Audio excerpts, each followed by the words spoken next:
All right. Hey, everybody. This is Darkseid Elite here, and I got Hawk. This is our Monday podcast. And sorry about that. If you caught my last video, a lot of stuff is on the horizon. Next week, it's going to start on my vacation. I have never taken a vacation before, but since we're in this beautiful COVID utopia in right now. Where am I going? So I'm pretty much gonna be staying home for a week again. So, but I got a lot of stuff I can get done. I'm gonna be moving our channel over. Hopefully, you guys will come with. I hope you do. That's where we're gonna have a lot of our podcasts at. I will keep a lot of my other stuff here on this channel here, and that's gonna be more of my personal stuff, like what if storylines, and I'll bring in Hawk on that so we can maybe bounce some stuff off. I personally don't care. My writing days, creative writing days, are over. My mindset is not on that right now. I can just throw out ideas. That's just me. Um, but a lot of stuff is over the horizon. I want to try to get this done as fast as I possibly can, so we can start moving forward with the podcast. But anywho, this one is about the Justice Con. I know we're like I know we're like a week late, but I was working. Hawk really wasn't, but he was focusing on his own stuff. But I have a couple of a website that actually gave us a rundown of Justice Con, so we could talk a little bit about it and some of the things I've heard and everything else. And I know on the video I said I was going to pull out videos and we're going to discuss the videos, but I know myself, I know Hawk. We're pretty much going to bash these people. I'd rather not. I'd rather just get down to the nitty gritty about it. And we're going to do this over a course of possibly 2 or maybe 3 podcasts, due to the fact that this was relatively important. And then we have the big one that's going to be happening on the 22nd. I talked to my boss so I can get that day off. I have a feeling I'm gonna get that day off. They really don't need me there on that day. It's a weekend. They can get things done on themselves. So hopefully, Hawk and I, if nothing happens on Hawk's end, then we could be able to sit down and literally watch this, and then afterwards we're gonna discuss it. We're gonna discuss it and give you our positives and negatives. All right. So, Hawk, man, are you ready for all of this? And how are you feeling? Um, I kind of wonder because I'm like the Justice Con thing. Just I don't know. I mean, is the people involved actually involved with the film too, or is it Mhm. just Well, a fan situation, just no, speculating? no. Justice Con is basically WB's way of saying, "Hey, this is coming out." So they got since it's all based at home, everyone has to be at home. They basically reached out to certain YouTubers who are really pushing for the cut, and they were able to sit down and talk to Deborah Snyder, Ray Fisher, Ray Porter, and Ray Porter's the guy that voiced and did the Hmm. mocap for Darkseid. So he's Yeah, the actor that played Darkseid. They also talked to Jay Oliva, who was a storyboard artist for Justice League. Fabian Wagner, who was the cinematographer, who's been on almost all of Zack Snyder's movies. He did Man of Steel, pretty BVS. much. Yeah, Yeah, before that too. yeah, before that too. So Fabian Wagner is pretty pivotal. So if this guy is telling you, no, this is what Zach did, then that's exactly what Zach did. Zach would Yeah, never. seriously, the guy. Yeah. He's gonna fucking know. That's good. Yeah, he's gonna know. But no, the reason why I'm asking that part is because of the fact that I worked at charity that's called Weed and Con, but he's not involved with it. Yeah. The actors are involved, Yeah. but So I'm gonna say Captain Touchy Feely is not involved.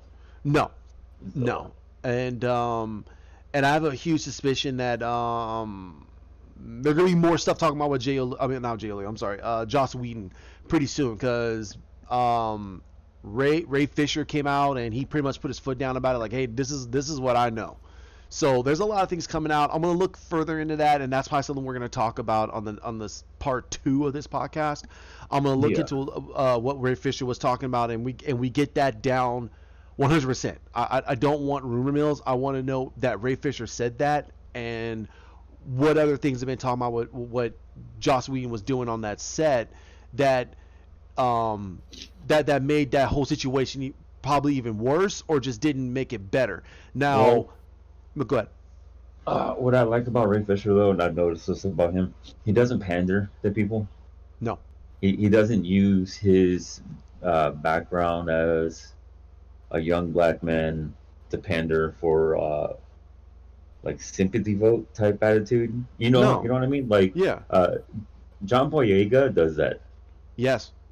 and I kind of get annoyed with that. I was like, first of all, I get that you live in America now, which is great. It's fine. I'm okay with that. Yeah. However, you're pandering to get sympathy, and I'm getting kind of annoyed with that because you won't understand what's going on here. But yes, I get what you're talking about in England, but England, It's much the different than U.S. racism thing is not as bad as it is here. Like it's more open in the UK. Like there's a lot of mixed children in the UK. Yeah. So I don't want to hear that, oh, I suffered this, I suffered that. In the UK, nah, bro. Look, I get you were poor, but they're more accepting of the mixed children out there. Yeah. Very accepting out there. Yes, you're going to get a couple of racist douchebags out there, but you're not Mm-hmm. going to run into it as much as you're going to run into it here in the States. So don't pander for something you truly don't understand. Yeah. So, you know, Ray Fisher grew up with that here. He understands Yeah. it, but he's not going to pander. He's like, nah, I'm cool. No, Like, I get it. and Like, yeah, yeah, he understands it, and he's proud of his heritage, because if you really think about it, his background, he did a lot of Broadway, mm-hmm. so so He he played characters I'm sure were like slaves in the storyline or yeah, whatever it was. So yeah, he has a better understanding of the family histories of everybody because some of these plays I noticed like, all right, I'm going to mention something that I'd never mentioned before, but I was supposed to play a mixed slave person growing up in a play. hmm, And the only thing is, I don't sing. right, So right, I was like, I'm sorry, I never tried my hand at singing. I should have just laughed my ass off and did it. I should have right, sing horribly and just played the character because I mean, I am from mixed culture. So yeah, I'm like, damn, I should have did it. Like, I right, should have did it. But you know, that's stupid me. So, uh, but I told the truth though, because I never heard anything play. Maybe I should have done it. Maybe I would have made the play better because I never heard anything from that play. right, Maybe I was the right fit, and I told the truth, and they just gave up, and the play went nowhere. I quite should have did possibly. it because my friend told me he was like, you when you walk around people, you have a presence. Well, yeah, Like they know you're around, and it's not like, oh well, look at me attitude. It's just I'll sit there and just chill in the room, and then people will notice like, what's he doing? And he said that to me. He's like, dude, you sit quietly, and people wonder what you're doing. Why? Leave me alone. Don't talk to me. I'm that guy in the movie, like, please don't talk to me. Oh crap, you're sitting next to me. Why? why, why? It's like, God damn. And then they found out, I'm mixed and stuff like that. I work well with this kid too. He grew up in Inglewood. I was born in Inglewood, All right. but he also understands the don't pander. It's annoying. Like Yeah. people who truly grew up in the hard neighborhoods like that. How That, much you want to bet you didn't see those freaking people out there pandering and possibly getting sick from the super sniffle virus? Like they're like, nah, we cool, man. Like right now, let's chill and see if it's real. No, it right. wasn't a cure, now was it? Oh, yep, you guys are dropping like flies. Well, shit, you population controlled the neighborhood. Great. Don't come to my auntie's house. Right. That's all I ask. Stay away from my auntie. Cool. All right. That, but that's what I don't like because you don't see Morgan Freeman out there pandering to people. No, It, he's too old to give two Fs.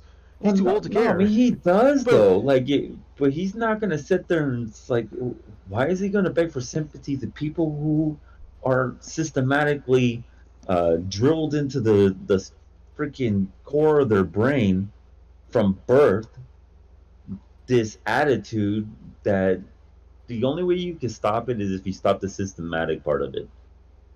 That's the only way you can stop it. You got to find how to interrupt the systematic attitudes, and it's the only way you can stop it. But people don't realize that Stanley did this, and this is what Power Man and Iron freaking Fist. Iron Fist were a huge thing in the '70s because it was the first time a black man and a white man were a team, but not just a team; they were best friends. Yep. So to have that dynamic was the first time ever, and it pissed people off like Yeah. bad. And for anybody who doesn't know, Stanley is actually Jewish, like his religious beliefs, Jewish when he was growing up. But I believe he was Christian mostly at the end of it all because he Yes. didn't push it on people. He wasn't like No. Hebrew this, Hebrew that. And then when you look at his family, they look like they were raised Christian. But yeah, his name was Stanley, not like separated, like Stanley with Yeah. just the first name, Lieberitz.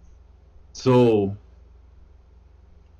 he was like, well, everybody just calls me Stan, and then my last name is this, so Stan Lee. Let's just do that, and that was basically his stage name, his moniker, Hmm. his trademark. Like it became everything about him. It was his persona that became who he is. It showed him who he was, how he acted, what he believed in. He was very anti-prejudice, anti-racism. He was on the forefront, trying to push these hard-hitting stories from the '60s until today. But when he was no longer with us, Disney did it. They ruined Marvel. They ruined it. Marvel used to tell some amazing stories about this stuff, and it wasn't pandering. Now Marvel panders. They pander. They're like, "Whoa, people like this because of this. Haha, let's push it out there." No, dummy. If you know how to tell a story, it'd be whoa. Okay, I never thought about that. Look at the X-Men. It's about prejudice, Hmm. complete Yeah. prejudice. Yeah. It's the whole story. And then you Yeah. you got the racism situation with Power Man and Iron Fist, and then it's just From eventually yeah, goes by and his I'm name. yeah, and I mean from even from Iron Fist's perspective, it's not the fact of him in America being a white guy. No, it's him as a white guy raised in Japan. No, No, he Chi- was no, Shangri-La. Shangri-La. So within the Chinese Mongolian type of province. So Yeah, he or Asian culture, Tibetan Asian attitude. culture, Yeah, yeah, Asian culture. yeah. So that is also a level of racism and situation because if you go by the following, not by the TV show, but by from the comic book, his dad was supposed to go there and become the Iron Fist, but he got He killed chose by his not to. no, he got killed before he was gonna do it. Him and his wife Yeah, got the killed. plane crash and everything like that. But Yeah, no, like he no he okay, so he went through it and said I don't want it, and then yeah, left. Became the Rand name, yeah. like Industries, all that. And see, if you guys watch the Marvel show on Netflix, don't. It's just you guys are gonna be confused because that's not Yeah. what happened. Nope. Uh, so it was the dad situation. The bad guy best friend thing was the dad situation. Yep. Uh, the the storyline of the brother and sister or whatever like that. The brother Mm-hmm. was actually the dad's best friend and all that, and Yep. it's just not. The story is so jumbled, like it would melt your brain if you read the real thing. Yeah. Like, oh whoa, Yeah. this show It was wouldn't. Yeah. bad. Yeah. It was. It made no sense. Season two cleaned up a lot and got better. Just Yeah, but it was too late. it was too late. Um. but but yeah, we're getting off topic again. Okay, we No, got I mean, but back to Ray Fisher, him yeah, not pandering. So I believe that what he's saying, this is why I brought it up like that. yeah. I believe what he is saying is pretty much legitimate. Like, No, yeah, it's not I hearsay. He's no. legitimately saying, "Hey, look, he held back because he was worried about like, then this movie can make my career.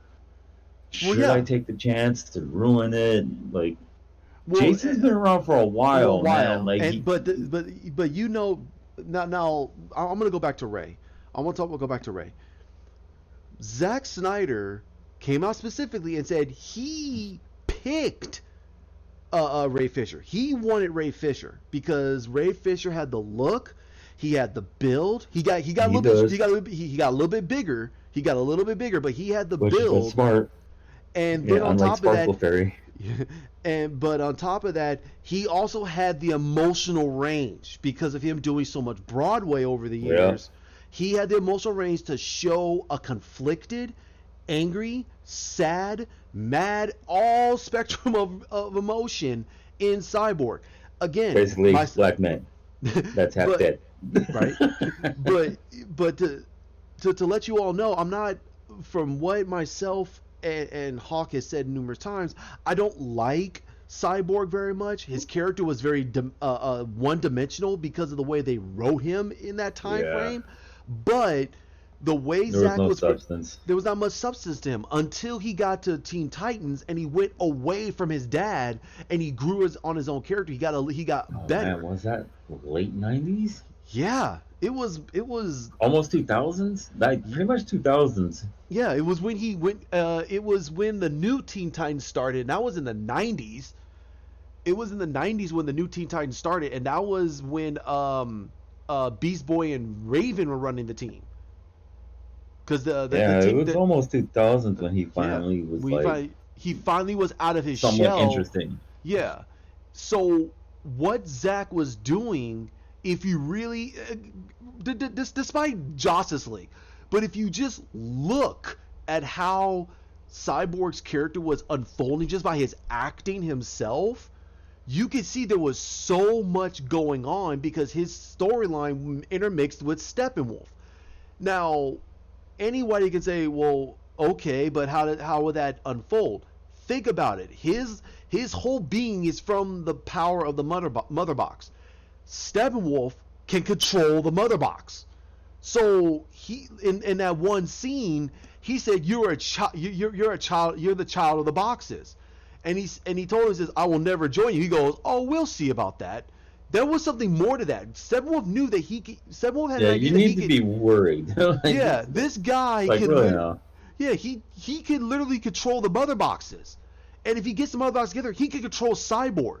There's a lot there that Zack was building with Cyborg's character that we were completely robbed. We myself and Hawk said it numerous times. We got robbed. So in my personal opinion, there's a lot that Ray Fisher put on the chin because this is his first big movie. He got personally picked by the director to play quite possibly a B-listed hero. And I'm not saying a B-listed because of his powers. No, it's just his inner his him being interesting. Persona. This No, persona. yeah, persona is he interesting? And but he But he made him wasn't like that. yeah, That was the problem. Like there was a yeah. character. Yes, he became a part of the Justice League. He was the Mm, youngest to join, mm-hmm. like the legitimate join, Yeah. and they were like, "No, you deserve it." He was the only one from the Teen Titans to become a Justice League member. Yep. Yep. So And and people it, like say, it "Oh, what about Robin?" And like, no, Robin will no, never do because it. Batman is not a member of the Justice League. So that means all the Bat family is like, "Now we're good. We'll help if he says so.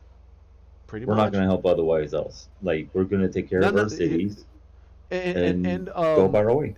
yeah. So there's a hierarchy there, and but the but what I was looking at with Cyborg's character, there was a lot there, and it felt, and if you look at Justice League, you felt like, okay, it got really butchered, but it just felt like he was just there. He didn't feel like that he was truly part of the whole story, until the very end of the movie when towards the climax of the fights when he was trying to take apart the mother boxes, and you're like, oh, so he was actually pretty important. He was one of the only guys other than Superman to try to pull away the mother boxes. Yeah, So I and he feel was that, smart enough. yeah, I feel that Ray Fisher was playing the corporate line just like everybody else, and everyone needs to look back at the and what I said before. Look at how I everybody think. was. No, hold on. Look at how everybody was back in 2016 when around not February. I would say June, between in the summer of 2016. Look how everybody was. They were happy. Everybody was dancing on air. They were like, the only person that was kind of iffy was Ben a little bit because Ben was Yeah, doing his own thing, but Henry was in it. yeah, I was the accountant at the Gal, time, yeah, and Gal Live was by in it. Night. Yeah, Gal was in it, and Jason and Ezra, and so was Ray. Everybody was in it. They were in it to win it. And but if you look at around, I would say October, September, October, when they were finally doing their promotions for it, the only person that looked like they were there to have fun was Ezra and Jason. And in some occasions, Jason was sitting there just doing being himself. He was being calm and collected, but he wasn't massively excited. And then we get the whole picture of Ray Fisher pulling off his shirt saying "I love ZS," which was "I love Zack Snyder," because he was showing like, "Hey, we missed this guy." And they were doing not much saying how great Joss Whedon was or anything about how Danny Elfman was and how Man, they didn't interactive it mention was. these dudes at all. They're Yeah. like, F the two of you. Like, I mean, look, Danny Elfman, I like him, but it's just like everybody there was like, yo, F you and F you, Yeah. especially you, touchy feely dude. So I have a feeling that he said what he had to say. They all said what they had to say because they felt that this was the last Justice League they were ever going to be in. This was going to be the last Justice League they're going to be in. Gal has had her second movie coming out. Jason, because he made $1 billion, he was going to be set for another movie. Ezra was pretty much in the wind, and Ray was basically he was supposed to have a sequel. Then it was told that he was gonna get all the footage that they filmed in Zack's cut for Cyborg was going to be put into the Cyborg movie, which was stupid. Like, why? Why would you need to do that? That makes absolutely no sense. You're basically giving it us a cut and paste uh, uh, origin movie when Justice League was his origin movie. That's his origin movie. That makes absolutely no sense. So someone over there must have been drinking Drano over there, and I don't know. That was the dumbest thing I've ever heard in my life. But you heard from Morton, who played his father, Silas, who played and he was talking about that. Yeah, that's what they're gonna do. That's what he was told. Ray Fisher was told this, and he's sitting there going, "This makes absolutely no sense." So that's why I felt that he was really at that point going, you know what, this is BS. He did other TV shows. I know he did oh my god, True Detective. He did True Detective season 3, which was not bad. Um but he did here and there stuff, so he's getting himself out there. But this was supposed to be the biggest movie of his career, and it turned out to be the biggest turd of his career, and that sucks. And despite that, me and Hawk say that we don't like Cyborg. Still, I'm not gonna say the actor should be, he should lose his whole freaking career over this. It's not like, I mean, that just sucks. To me, that sucks. So, I really wanted to, hear what they were gonna talk about with Ray Fisher, and especially Ray Porter. That one was a what the f, okay, to me. But anywho, just so you understand what's going on with this Justice Con, the main people that were involved were supposed to be called the Nerd Queens, and there were a group of quote unquote nerd girls that wanted this Justice Con, and I'm not saying There's a that they difference are. between nerd and geek. I know, I Geek know. is what we are. Yep, That you Yep. got to know the terminology. You calling yourself Yep. a nerd, so that means, are you a chemical engineer? Are you a civil engineer? Or are you like Elon Musk is? I would consider a super nerd. A Yep. super nerd. He does not care about pop culture. He does Nope. not care. Nerds do not care about comic books. They do not care about movies. They don't care. They're nerds. They care about, can I do this scientifically? Is this logical? Yeah. It's Spock. Like that, that's the mentality. That's why Spock is like that. Very logical, very nerdy, stupid smart. Yeah. Don't waste my time. This is trivial. Like real nerd. Okay, look at there's a borderline version, which is the geek nerd version, but in Mm. the same time, it's kind of Big Bang Theory. It was not really totally in the middle. It was mostly nerd, but somewhat in the geek realm, Yep.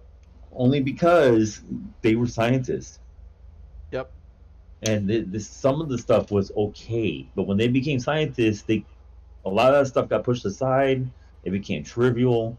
He's like, well, yes, I still like this, but what does that have to do with my scientific research? They don't care, but they still like remember, like, well, that's interesting. Yeah, let's do that. That'll be fun for one Right. day, but don't waste my time other than that. That's a nerd. A Yep. geek doesn't do that. Nope. So, um, one of the guys that watches my podcast and watches our videos, his name is Subjective Reviews. He has his own videos, and I watch them from time to time if I can. Um, he said he really didn't like it. He didn't like the whole Justice Con. It was terrible, and the only reason why is because the nerd queens, they were on every single panel, and from his perspective, and I think that you and I should watch these, like whenever we can. We should sit down, probably you this weekend. You should probably sit down and watch a couple of them, just so you get an understanding of what he's trying to talk about. I'll watch it too. He said that um the these ladies um kept trying to divert them to other things, like they were trying to do squirrel mentality instead of them trying to discuss about the more important situation that was going on with the Justice League cut and what they're doing for this cut. They say, well, no, let's talk about this and talk about that, and it's like, whoa, what are you doing? They're fulfilling obligations to tell us information, and you're diverting them over to about a pot. Like, I'm not saying that this happened, but like like like um like bobbleheads, or you want to talk about the color of this. Like, no one cares about that. Why don't you let them just talk and you just add to the conversation? So if that's what was happening, I would have been very pissed off. I'd have been livid, because you have Zack Snyder, Deborah Snyder, and Deborah Snyder is in all truth and purposes, when it comes to their business, she's Zack's boss. She's Zack's boss. She's the one that goes over and talks to the producers. She talks to the studio heads. She talks to all the other people. She's the boss of. She is the true manager of their business. Zack just Yeah, sits down and they discuss what needs to be creative done, aspect. and he's creative. Exactly, he's creative aspect. Deborah does the massive talking, and she understands what's really going on. So why I wouldn't sit there and just ask her questions about the day to day and some of the logical things about what are we going to expect from this cut. What do you feel we're going to get pushed out on? Stuff just makes something that makes sure that she knows that we understand that It her position in the grand scheme of things. I don't want it to hear. sounds Yeah, like they got pushovers. yeah, Like if they had us, I'm just saying, like if we ever yeah, had the chance to do that, they're gonna hate us. They'll be like, "Oh wow, they're asking legitimate," but like this is coming from PR people pushing other people. You gotta say this instead. Yeah, you're not putting a fucking earpiece in my ear, okay? I yeah. got a No, headset. I'm speaking to the audience. Like I don't need you uh, shooting your vomit in my ear. I'm good. Yeah, I didn't Like, understand.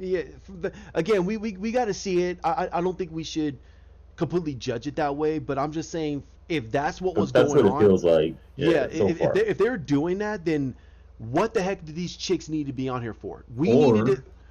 They they're needed to give. posers. Yeah, that's what I think that this was. That they are bandwagoners who just think that this is so cool that they can finally be quote unquote nerds or slash geeks or however they want to portray themselves. And so they got the okay. Let's. I'm gonna be completely honest here. I have a day job. Hawk has a day job. In a way, he has a day job. We have outside jobs that gives us money. A lot of these YouTubers, and I'm not putting anybody down, but this is their lives now. This is the life that they want to do, and they want to make money off of it. Great, be entrepreneurs, but they're sacrificing quantity for quality. You got I listen to so many YouTubers out there that basically will tell great questions just so they get themselves some freaking answers. And that's all we wanted. We just wanted answers to what are we going to expect from this from the Justice League cut. But it seems like some of these bandwagoners are just jumping on there so they got themselves clicks and make themselves a whole bunch of money, and they're sitting there doing the Brady Bunch nonsense and they're being happy about it. Well, you make videos all the time and people are going to watch that stuff. This whole con was made for you to ask them questions so we can get some good answers and we can get rid of the some of the fake news, some of the fake rumors. We can get all that stuff squashed right off the bat. And we get But that also we the fact of, yeah, they're getting paid to do it, but at the same time, it's like, well, that's a little unfair. They're not real fans. Yeah, Because that's if what I'm they're saying. diverting questions all the time, like a real fan would be like asking the question, what Yeah. was your original plan for the storyline before Josh's super friends showed up? Yeah. That's what I said. What are we going to expect from this? I don't want him to. I don't want to give him a question where he has to spoil anything. I'd rather for us to be surprised. The one of the questions I would have asked Zach. I said, Zach, I have watched possibly almost all of your movies. There's a few that's probably snuck underneath the underneath that I couldn't get to. That's okay. Um, but you you have had this idea since Man of Steel. I have to have a feeling that you had this idea from Yeah, Man of like how Steel many stories were we going to get of that Superman? he well hold on that he was gonna fight Darkseid. I had a feeling that you knew that the ending boss of this whole thing was going to be Superman versus Darkseid. We're going to get this epic battle between Darkseid and Superman that we have not seen since freaking Justice League Unlimited. Okay, Yeah. so I want your personal opinion. You could be you could play the corporate line. You can gush out like any other comic book fan. And I know that you're a huge comic fan. You follow Superman. You understand Superman. I don't want to get into that, but I want to know how how are you going to portray Darkseid? How are you going to portray him? Is he going to be like he is from the comics? Is he going to be this vicious, cruel overlord that's going to be so powerful that it's going to need the Justice League to take him down? Superman should not be able to take him down by himself. How do you think we should view this version of Darkseid? Are we gonna get? Is it something we have never seen before, or is it gonna be something that we know, but it's gonna be told in a different way? Those are the Yeah. questions. Those are the questions that we want. That I don't want him to spoil anything, but I want him to really think about it, and and us to think about it as audience members to go, yeah, I haven't thought about it that way. Yes, what are we gonna expect from Darkseid? What are we gonna And expect from here's this the version? thing, too. Like in most variations of Darkseid, he's afraid of one man. Yeah, And you knew all that it is. And it's not Superman. Everybody has a misconception. He's afraid of Superman. No, he's not. No, he's not. no, Superman is just a stepping stone to him. Because it's just a small challenge that he wants to see if he could do it. The one man that he's afraid of, and everybody seems to be very afraid of it, and he's no mere moral, and that's Batman. Because why? There's a prophecy that he kills him. And that's why he sent them across the multiverse. He was like, nope, you gotta go. I found out you're gonna kill me one day. Nope, go away. Every time you try to go back to your original Earth, the Bruce dies in this one. You know, like it was interesting that he was like he feared him so much. He's like, you gotta go. Right. There- Yeah. you So get a you get a slider situation. right. It's like, whoops. Right. Are you Right. coming back? I don't know, bro. Like, So I from if I was able to at least talk to Zach or Deborah, and I know Deborah's not gonna have all the answers, but I know that I'm sorry, no, she's she's not gonna gonna have totally she, understand. I don't think that she's gonna have everything that Zach was able to lay out, but she has a good understanding because well she's married to the man, and he has Yeah, all of his books, so I mean she would have a good understanding. But I don't want to put them on a spot where they go, well we really can't talk about that. I want them to go, that's a great question, and I'll answer it in this way. That means that they're acknowledging my question. They know they can't. There's something I said that they cannot reveal, but they're yeah, able to at least talk about one portion that's going to get us going. Oh, okay, this is going to be good then, and that's how the way they frame the question. One of the things that literally broke my mind. It cracked my mind like an egg. And this was during the whole situation when Zach went down to L.A. to do the Snyder Con. One guy after the BVS, and I want you to hear this too because I think I brought this up to you, but this was a while back. One guy, instead of asking him about the Justice League, about the cut, or what are we when is this cut ever going to come out or anything like that. This guy sat down and literally talked about Spider-Man. I looked at him and said, hey, wait a minute. I love Spider-Man. Spider-Man's my favorite hero, or even over Batman. But this is a DC freaking panel. Why are we talking? Well, he didn't make a Spider-Man movie. I want to know about Batman. Is he dead? I just shut that out and say, hey, wait a minute. Is Batman dead?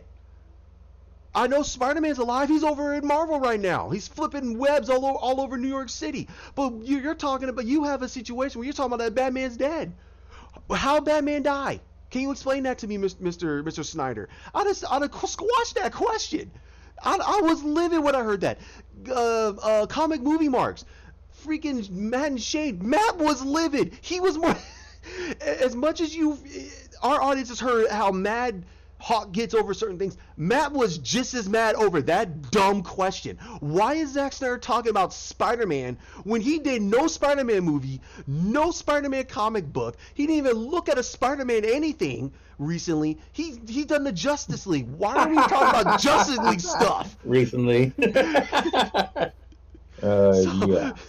so why are we talking about the color of Spider-Man's underwear? I don't care about that. Spider-Man's my favorite hero. I don't care about that. And does he Batman. have sticky jizz? Yeah. Like, what? You What? weirdo. You're Dude, the homie from Mallrats, bro. Like, Brody. Like, get dude, out of here with you're that good at nonsense. dude, Batman dies. How? Omega Beam? So you pretty much took from Final Crisis. He took a Omega Beam to the throat and died? Okay, I want to hear more about that, please. I don't care about Spider-Man right now. This is DC, not Marvel. I mean, come on. To me, it makes absolutely no sense. So that's how this was to me, that these people were just asking him weirdo questions that had nothing to do with the Justice League cut, nothing to do with anything. They just wanted to sit there and be like, well, we're geeks and we're happy and we're doing this and we have all these. I'm like, I don't care. Whoopie-doo for you. I don't care about that. I care about, hey, Darkseid had to use a freaking staff. I've never seen him use a staff before. Does he have the Omega effect? That's what I want to know. And if he has the power of the anti-life equation, can you please explain that? Because if he had that power, why the hell is he having a hard time taking over the universe? You know? I'm not making it angry towards Zach. I'm not making it angry towards Zach or Deborah. Any one part of this movie. It's just those are if you know your comic books, those are the questions that you kind of want to ask, because that makes casual audience member go, so this thing is able to, this anti-life equation is able to enslave you regardless of how powerful you are. You were under the thrall of the anti-life equation the moment you see it or he whispers it. So if he had that power to do that, Why the hell does he have a hard time doing this? Why do he have a hard time taking over the universe? He could enslave the whole universe in one fell swoop. That's the reason why he wants it. So I just need you to explain to me, is there more to this? That does he have the Omega effect? If he has the Omega effect, then there's a power balance that I feel that we need to understand. Those are the things. Those are the small things that I'm not saying that Zach is not able to explain it. He can explain it because he's a master builder. He builds small to he builds a strong foundation to build a strong house. That's how he builds his movies, and that's how he builds his storylines. He makes it make sense. If it makes sense to him, it should make sense to anybody else. That's the way he says it. I'm sorry, not the way he says it, but that's how he builds it. That's how I understood Man of Steel. We all know how Man of Steel was supposed to be built. It's supposed to show the foundations of Clark, of how he becomes Superman, and thrown in all this other stuff to make it to give us the drama. He's done that Yeah. he's done that in all of his movies. So I'm not saying that he can't do it. I'm just saying that from the bits and pieces that we're getting, this Darkseid should be omnipotently powerful. This Darkseid should have no problem mollywopping Superman and all the rest of them to death. And I know how Hawk says that he should be definitely afraid of Batman, but he shouldn't be definitely afraid of this version of Batman because this Batman didn't even know nothing about no aliens. So Right? He tripped on a banana and stayed on it. Like, yeah. look, So I think that Darkseid should have nothing to fear from this version of Batman. yeah, But this is out the spectrum of the comic versions yeah, altogether.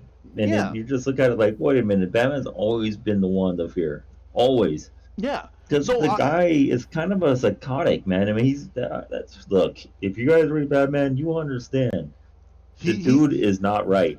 he's not right. But the greatest thing is, if people are gonna say, well, I say it doesn't have to be like comics. No, no, no, we're not saying that.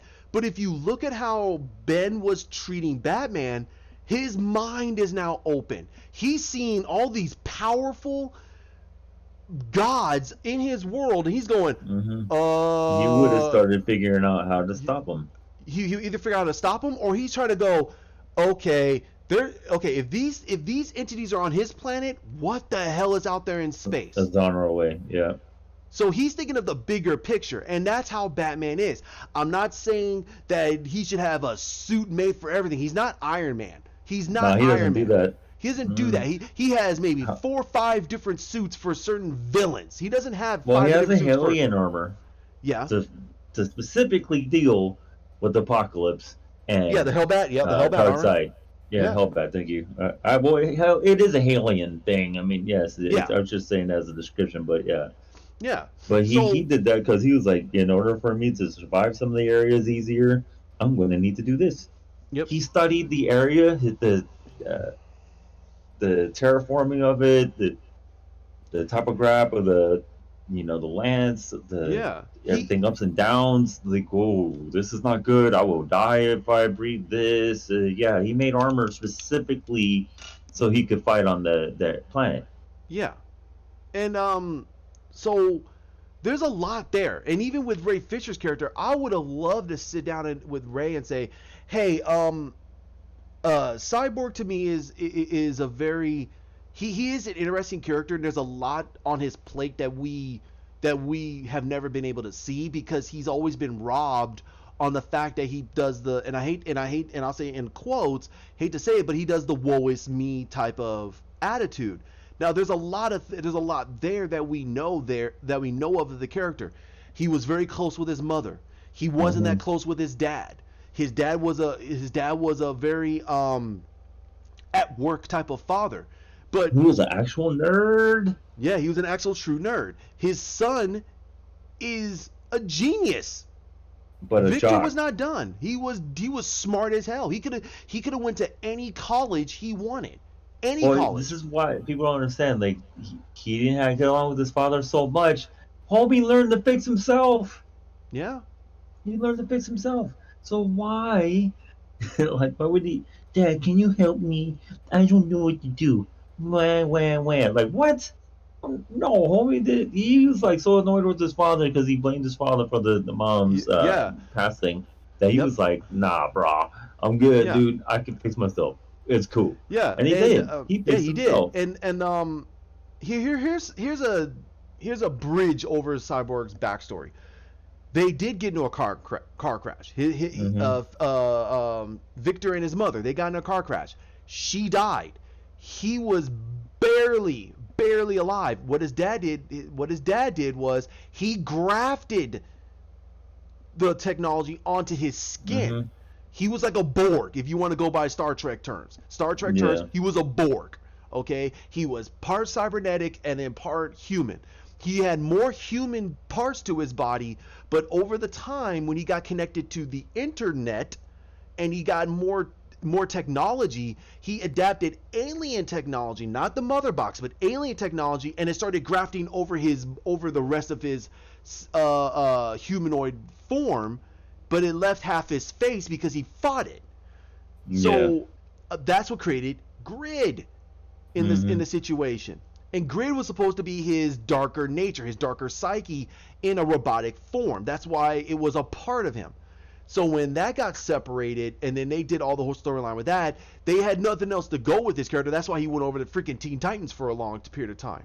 Then they Yeah. changed that whole thing up and said that nope, he's part of Mother Box because they wanted to make it more interesting than his dad grafting robotic pieces onto his son. And his son's like, dude, you turned me into a freaking Frankenstein monster. That's why he was pissed at his father. He was Yeah. very pissed at his dad because his dad did that to him. He should have let him die. He said, no, you should have let me die. He's like, no, I couldn't because of your mother, blah, blah, blah. Because his mother's last words were, no, save Victor. And she died. And he's like, okay, he saved Victor. But if you look at the whole thing with the mother box, he's pissed at his dad because he used alien technology, but his dad had to. He had to. He There just was saw his no. son He get. didn't know anything else He didn't know anything else. He said, "My son's dying. I have to. This technology is able to help him." So because it's somewhat alive. It's somewhat yeah, sentient. So yeah. he was So like, well, maybe this will work because it's somewhat sentient, and it will save him. yeah, it will save him. So in all retrospect, his dad wasn't a bad guy in the newer version. He was just pissed off at him because he turned him into a monster. I'm like, wait a minute, that makes no sense. Wait a minute, what the hell are you Yeah, talking but about here, bro? in which one was it? I think it was the Doom Patrol where he smacks some chemicals and him and the mom blow up, and that's what Yep. happened to him. And I'm like, yo, Yeah, I no, don't like the that version. I Yeah, find I don't that like that version version very either. stupid. And then they said it was Chief. Chief's the one that did it. Chief's the one that did Yeah, it. that saved him instead. I'm It like, saved him. what? What? Chief If didn't that know was nothing. true, then Robot Man wouldn't have looked the way he does. Yeah, right. You know what I mean? You're like Robot Man 2.0. Like, no, Yeah, no, no, no, no, no, no. no. Homie didn't know how to build a robot person. So, yeah, it says a lot. I don't know how to build a cyborg. I built a whole robot shell and put a brain in it. That was it. Yeah, Like, I don't yeah. know how to do this. Yeah. Chief is a pretty intelligent person, but he's nowhere near Silas Stone or Victor Stone. He's no. He's very intelligent. And I'm not putting Victor Chief is down. smarter Than his than his dad. dad. He is. He's smarter than his father. It was proven many times. But that was one thing I would have loved to hear from Ray Fisher. How, like, what are we gonna expect from this new version of Cyborg? Are we gonna get more of the emotional tones? Are we gonna get the interactivity between him and his father? Because we only got a little bit of it before his dad got freaking kidnapped, and then all of a sudden Yeah. that was it. We never saw his dad until the very end of the movie. There must have been a lot there. So I wanted to know, are there going to be more we're going to see? Now, they also talked to Ray Porter. Now, I don't want to reveal. Personally, I don't even want to. Only question I want to hear from Ray Porter, I'll ask him the same thing. What are you going to expect from this version of Darkseid? Have you seen? Oh my God, I forgot his name. Storyboards. No. Michael Ironside's version of Darkseid. Have you seen that version? Oh, Have you seen Tony Todd's version from the movies? Have you seen it from all these other versions of Darkseid? Did you take aspirations from that? Did you take it from the puff of smoke version that we got from Smallville? Did you take it from some other from the Young Justice version of Darkseid? And if you did, what are we gonna expect from it? That's it. That's all I want to know. I don't want to know. I don't want to know that much because I feel that we should get it in the movie. But I just want to know what type of personality we're gonna get from this version of Darkseid. yeah, because That's it. Tony Todd's voicing version is my favorite. I liked the voice he did. I didn't like the version they did. No, I didn't like the version. I liked the Michael Ironside's version. I liked. I love it. But I wished it was Tony Todd's voice. No offense, Michael Ironside. I like you a lot, man, but you did have the cooler one. Just the voice wasn't fitting. No, So no, I love his voice. I loved his voice as Darkseid. He's my favorite because I that version. think it could have been a little bit more scratchy though. Like, and when I mean scratchy, I mean like he is so annoyed that his voice was just like low, grizzled scratch. Like, I hear what you because mean. he had the most annoyed, like, stop talking to me, Barda. Like,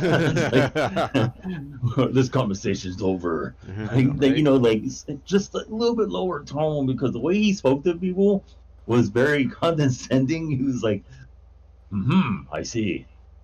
Why are you here? It's like, oh, crap. And it's like, hey, pops, what you say to me? I ain't your father. Don't Right? talk to me. Don't talk to My me. daughter is somewhere else right now. You, fuck out of here. Right? That was his attitude to Yeah, it his was. own wife. Granny goodness, his own wife. She would say something. He was like, "How are you even wasting my breath? Like, get out of here! You're stealing my oxygen." Like, um, but now they also talked to Jay Oliva. Now Jay Oliva did a lot of the storyboards for. He did the storyboards for some a good amount of it for Justice League. Even though Zach did his own storyboards, Jay Oliva helped with a little bit more of the storyboards for Justice League. well, he Uh, can draw. yeah, Jay can draw really well. Jesus Christ, dude, Jay can draw. Um, and he did a little bit for BVS. So if I was gonna talk to Jay, the only thing I'm gonna ask Jay is, are you helping Zach with this one? Are you doing some of the storyboards with him with Justice League? If he says yes, I'll be like, are we gonna get something new than I what see he you would already ask showed? that, but I'd be like, "Can I have a signed sketch, please?" That's all I want. A signed sketch. That's it. Sure, here. Thank you very much. Bye. That's Hey, yeah. wait a minute. I We am good. gotta. I didn't pay for it. Thank you, sir. Like, I'm out. So yeah. So the only thing I would ask was, are you helping him? If he says yes, are we gonna expect anything new? Because we know we know some of the storyboards of what was in the movie. There's a lot we know. There's a good amount we know. Now, is there anything new? If he says yes, I'm like, thank you, Mr. Oliva. Bye. Oh, can I get also a signed picture, a signed one Yeah, too? right. Yeah, bye. Thank you, I Mr. want. I want a signed picture, please. Yeah, I'm out. If he says which character, or do you want all of them? All of them. Yeah. All of them. I don't care. Just put Hmm. all of them in there. That's great. Who do you want more predominant in the picture? Batman. The Trinity. Yeah, the It's like Trinity. Yeah. Hey, Batman in it's the like center, please. yes, that's how it's supposed to be. Thank you. Where you want Aquaman? uh, On the right. yeah, on the right, next Cyborg to. in the back, far. Oh, that's messed up, dude. That's messed up. Barely. It's like, no offense, Bray. I do like you. I just don't like the character. Right? I want to see a light shining in the dim darkness. He's there. Yeah, he's over there. It's Where's like, oh, you don't Cyborg? like Cyborg? Not at all. Not at all. I like freaking Plastic Man more than you. He has substance. Yeah, right. It's like, All yeah, right. he does, dude. So they also talked to Fabian Wagner, and the only thing I'm gonna ask him is, are we gonna expect new pictures? Because if Zach's gonna do a little bit more stuff, then that means that they're gonna bring in cast members, and are they gonna do pictures? Yeah. So So there's a lot of things that I would love to talk to Fabian Wagner about, but I just wanted to keep it on Justice League. I don't want to talk about Man of Steel. I don't. yeah, Maybe a little bit of BVS because this is supposed to be the sequel to that, but nothing on. He did 300. I know he did Watchmen. I don't want to. yeah. Yeah, we don't need to talk about that. This is about Justice League, and I want to know Well, if with are we gonna him expect new though, like pictures. people don't understand that this is something you got to understand about director of photography. They basically directed the movie, Pretty much. and the people who are like, "What? I don't understand." All he does is take pictures. That's the point. He takes pictures and says, "Hey, this is a good bit for your scene. Hey, Yep. but you have an option with this scene.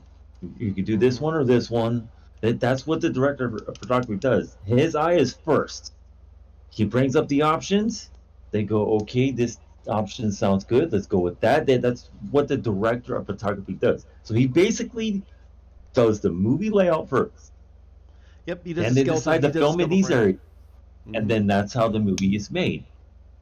It's not like the director, like, well, I took a dump in this place. It looks great. Let's shoot here. No, that's not how it works. The director of photography goes around taking photos and go, yeah, this is it. This is nice. This is the area that you wanted to shoot in. I feel you need to be more on this side, and we could do the scene from there. Don't go on this side because it just looks like Dookie. Yeah, It's um, Last Samurai. So yeah. I saw an episode of Jack and Ozzy go on an adventure type thing, right? So they showed the old temple thing for the samurai. This is where they are, and this is their home. And if they pan behind them, it's a busy city street. The director of photography's job is go, do not turn this way, or this way. Always face this way, and it will look like it was back in the feudal era. Cool. All right. That's what the director of photography does. And that's why the movie looks cinematic, or it looks like somebody dropped syrup on the film and said, have a good day. It depends on who's really good with their eye and who is good listening as a director. If they don't work well together, you get crummy movies. Obviously, these guys are a good team because they made some fun movies that we want to see all the time. But No, yeah, that's no, just education on like the film industry because I've been in like a handful. yeah. I mean, no, I agree, and that's why I'm. That's why um, when people talk to Fabian Wagner, they talk about all of the stuff he did with Zach, and I go, no, no. I'll say, no, that's great and everything if it's more of a generalized type of talk to, Yeah, I'm sorry, discussion. But for this is about Justice League. I just want to know what type of shots are we gonna get, and are we gonna get more shots? Are we gonna get more shots like of Superman or Batman or Wonder Woman or Cyborg or anybody else? And one of the biggest things is, are we gonna get the black suit Superman? So yeah, man, that's kind of funny. And the black suit didn't last long though. Like it's not right, like in Spider-Man situation where he used it for a while. yeah, right, It's a situation where it was supposedly his funeral attire. He used it for a little bit when he came back, and then he decided how his persona should look from that point on. Should he keep the hair? Should he not keep yeah, the right, hair? And he got bigger, when yeah. he came back. And became more. So He became a little bit. I'm not gonna say mean, but he became a little more gruff because he's like, dude, I yeah, died. I died. No, I'm not doing that again. yeah, he's like, you're not killing me, Parasite. What is gonna happen? Batman, kill him. I'm out. Right? No. I'm not gonna fight him. Batman, get rid of him. Sure. What was it? Omezo, right? Oh The God. freaking that thing, like he gets so annoyed with it, he's trying to knock his block off and he couldn't, and then Batman destroys him, and he's looking at him like, "Yes, finish the rest. I'm gonna go this way." Well, And I he's mean, like, "This is sad, everyone's got to give it man." up. Everyone's got to give it up, man. The one guy that was able to beat Amazo was Green Arrow.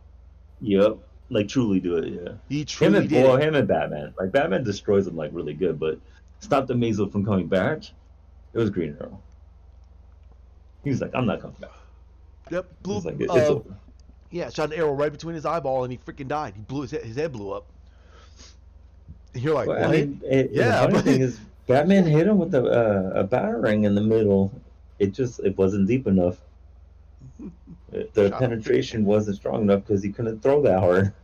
You know what I mean? Like an arrow shot from a bow is gonna have way more power and velocity. Yep. It's a missile at that point.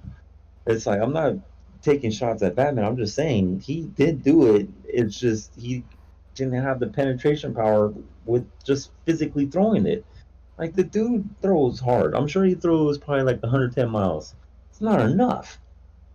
It just No. made scratch. tweaked the robot a little bit, but I'm sure they gave the idea to Green Arrow. Go, that makes sense. Full plan. Like, it's over. Kaplunk. Blew his head Right? off. Blew his head up, dude. That's messed up. Dude, he blew his head up. That was funny as He's hell. like, you come back no Oh, more. yeah, I know, right? Oh, your hair popped like a grape. Right? It's like, come on, man. But I mean, look, Batman had the right idea. He's like, well, that didn't work because you're not strong enough to do that. Like, I don't care, dude. Superman did it. Yeah, it would have went right through him. Clean cut. Right. Kablooey. It's over. Next day. Now, they now everyone knows that the Justice Con, um, the times and dates and everything else. And one of the things that they revealed was the scene. If you remember, there was a commercial scene that they did of Superman walking up and talking to Alfred before he went off to go to Russia. Man, we never And saw that. yeah, we never saw that Not scene. even after buying the movie, you don't Yeah, see you it. never saw It's the not a damn behind the scene. scenes, Yeah, it was a behind nothing. the scenes thing. And again, one of my everyone even asked that was the biggest question: how the f did Superman find where they're at? Some people, this is how some people said, oh, he must have heard them in space.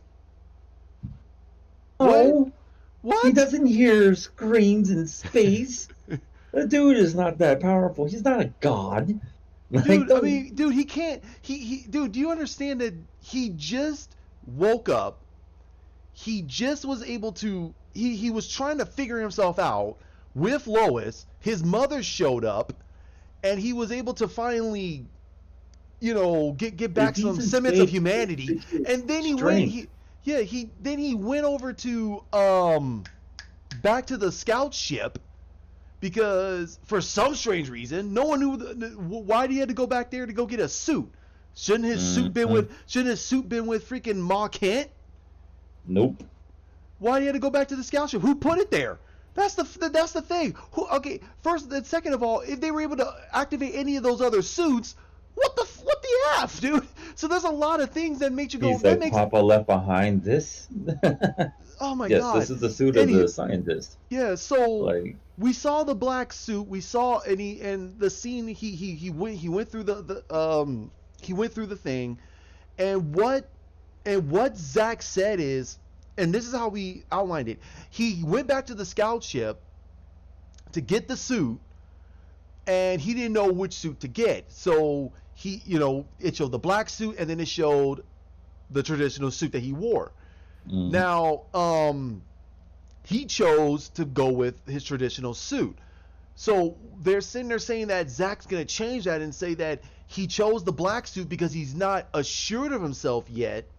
So he chose the black suit because he's supposed to be what he was supposed to be buried in.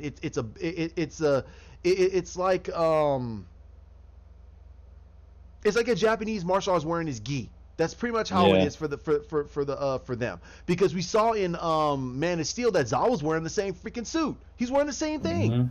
So that means that it's like them wearing a shirt and jeans in Kryptonian basically. That's how I can Yeah. ascertain it. It's like basic stuff for them to wear. So he must have worn that, and then he walks out of it, and we're supposed to get another scene like we did when he did the first flight in Man of Steel. He was walking out of there, walked to the center of a walked right outside of it, and he put his hand back down to the ground, and he saw the rocks, repelling away, and he flew up. And then the first thing he did was he went and he flew over to see Batman because he thinks that, okay, maybe if I talk to Bruce, blah blah blah, I'll have a better understanding. he'll better understand what's going on, and maybe he can help. But he saw Alfred, and everyone knew that it was gonna be Superman because they saw the freaking they saw his it must have been bourbon or any level of alcohol you would drink it. I'll probably say it's bourbon, and you Yeah, saw the Alfred ripples. drinking, dude. Woo. Yeah, So that's bad. so the ripples, and then all of a sudden he's like, what the hell? And then there's Superman just landing right next to him. He's like, huh? He's like, so I take it you're Alfred. He goes, yes. I am. He's looking at him like, okay, what do you want? He's like, what do you want? Are you here to kill me? Now, No, what I but liked about Jeremy Irons, the way he looked at him, the way he responded to him in that trailer, was he had disdain for Superman. And not because of Batman hating him, stuff like that. So, Alfred never really liked Superman. He always found him to be somewhat of a coward. And there's a lot of reasons why for that, and he does explain that, and it's explained in Injustice.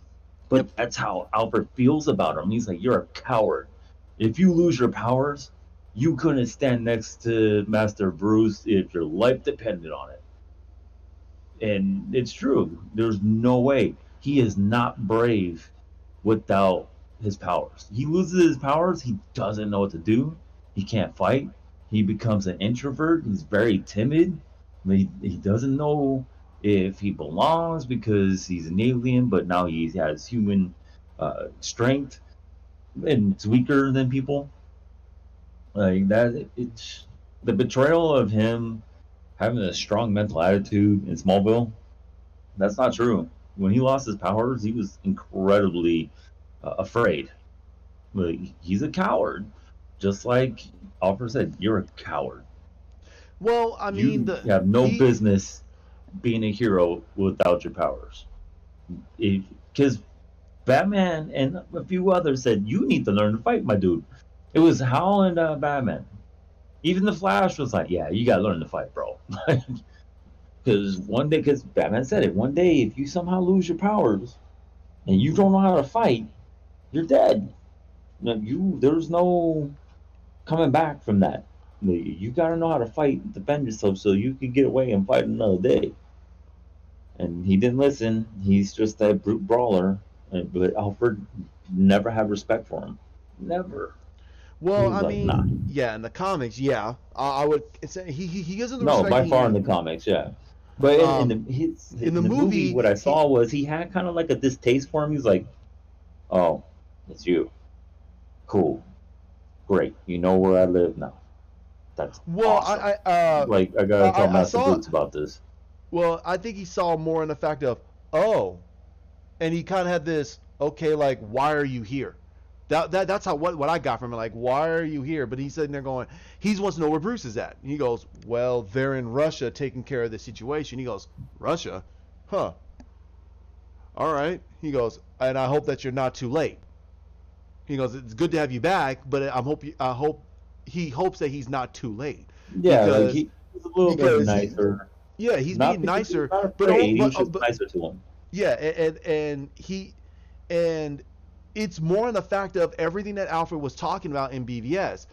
He Yeah, hasn't proved yet. He hasn't proved yet that he's dangerous to us. So but he he's not doesn't gonna trust him. He doesn't trust him though. He's like, why are you here, bro? Like, should I kryptonite shoot you right now? yeah Because he's supposed to carry kryptonite on him at all times. yeah, but again, I know I understand It's that the part, movie, but I it's a know, movie. but still, like, We got to kind of tone that a little bit back because it goes kind of against what Alfred was talking about in BVS. If he starts to be yeah, distrustful to Superman, he's just saying at this present point in time, Superman has not, like he said, he hasn't shown to be he our enemy hasn't yet. proved malice. He Yeah, hasn't proved any malice yet, and that was the whole point of why the nightmare future was there, because it's supposed to prove that Batman was right, that Superman is a danger, but that's only because of the fact that Lois died. yeah, How would Bruce feel? Oh, we did get that. That was freaking BVS. We got what yeah, happened with Batman. Was so pissed off he just didn't give two craps about anybody, and he went around and started killing folks or throwing them in jail, and they're getting murdered. He's going, and they're weeds. That's not Batman. That's not Batman at yeah, all. So I mean, I understand how people felt about that, and I say it again. I understand how people felt about it, and it did disturb me. But that was part of his arc. That is something we have never seen before. He does never call criminals weeds. He knows the situation is like a weed, but he understands that we gotta. It's the never-ending struggle. It's always gonna be criminals. There's always gonna be evil. There's always gonna be another bad guy. You have to persevere through it. That's how Batman always sees it. Batman always sees it that way. That's why he strives for Superman to be that beacon. He wants Superman to be right. That's the thing about it. He wants Superman to be right, but he goes, that's not reality. Yep. That's not reality. That's not how the real world works. But he does ascertain that I want Superman. I want what Superman wants. Because if he didn't, he wouldn't be with him. He'd be like, nope, screw Mm-hmm. you, go away. That's the way. That's Yep. the way he You is. would hate him. He wouldn't bother with him. He would never He bother would with the treat him Justice like League. Huntress. Yep. He would treat Huntress, him like dirt. get away from me. Go Yeah. away. But You're no, not a hero. yeah, but no, he sees that Superman is trying to be this symbol of hope and optimism, but Superman deep down knows, Superman, I mean, knows deep down, in some ways Bruce is right, but we have to change that. That's it. That's how Superman sees it. He knows that Bruce is Well, right. that's why he never tried to stop him. Because No, he's like, well, damn, I there's get nothing. it. Yeah, he gets it. He Like, understands it. But he will not force Bruce to change his whole aspect. That's why they butted heads in the 60s. People don't realize that they butted heads in the 60s because Superman wanted to be this, Batman wanted to be this, and they butted heads for close to 20 years. Even though they were friends, they butted heads because they wanted to change each other. You need to be like this. No, you need to be like this. And they kept looking at well, each other that way. world's finest. Yep. This is when they both agreed, all right, we work well together. Let's not try to manipulate each other's beliefs and just get the job done. Yeah, that's how Man, I see it. those stories were cool because it Yeah. showed that, yes, they're best friends, legitimate best friends. And Yep. they go off and do their thing and all that. And here's another thing, too. He is friends with Joker. Like, that, it's a weird situation to say that, but he is friends with Joker. The Joker considers him to be a friend, but also somebody to, fuck with. So it's like he's that friend that you just, I like you, but I kind of want to kill you. Like, you do Right. some things that make me mad, bro. Like, calm down, just drink the beer and chill. Why you gotta poke fun at people? Like, leave people alone. What the hell? Like, you like causing fights for what? Because it's fun, huh? But I'm the one that has to stop it. Like, what the? Stop that. There's friends like that.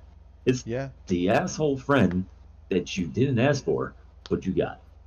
And Right. that's what the Joker is to him. Yes, because Alfred says it too. He's like, that man's your friend. And even though Bruce looked at him like, not like in a way where like, oh god, why? No, it wasn't like that. He looked at him like, you're Serious. right. Yeah, Like, are you, damn. like, seriously? And he thinks about it and he goes, damn it. Like, it's a damn Yeah, it it's moment. true. It's like you guys are friends. But I personally got to ask Jerry Robinson, did you create the Joker to be the big brother to pick on the little brother situation with Batman? He's like, yes, I did. Whoa. You know how mind blowing that is to find out that you were seeing that, reading that as a kid, thinking that he drew this character, this man, to be the big brother picking on the little brother just because he's the big brother? Because Joker's older.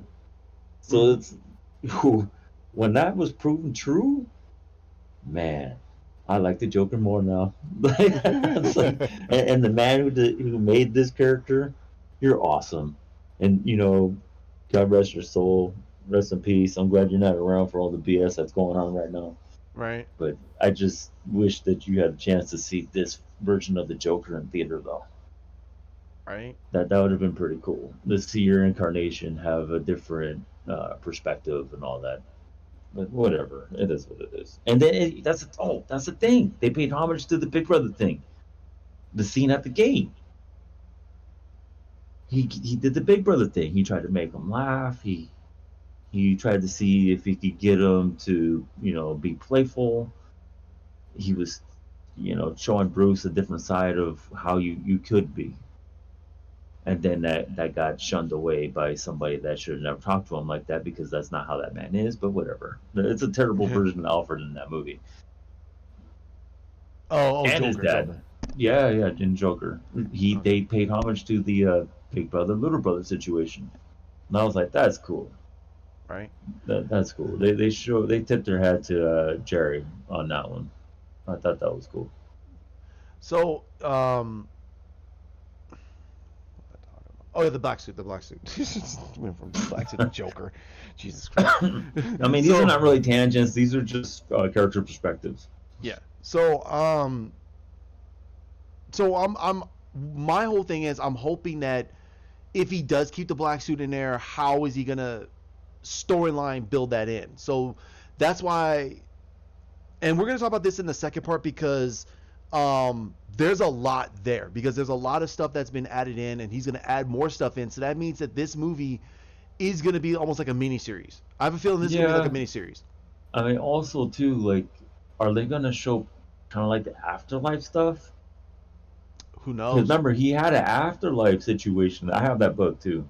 Yeah, When he I comes remember back to that. Yeah, life I and remember the that because afterlife yeah, before he came back.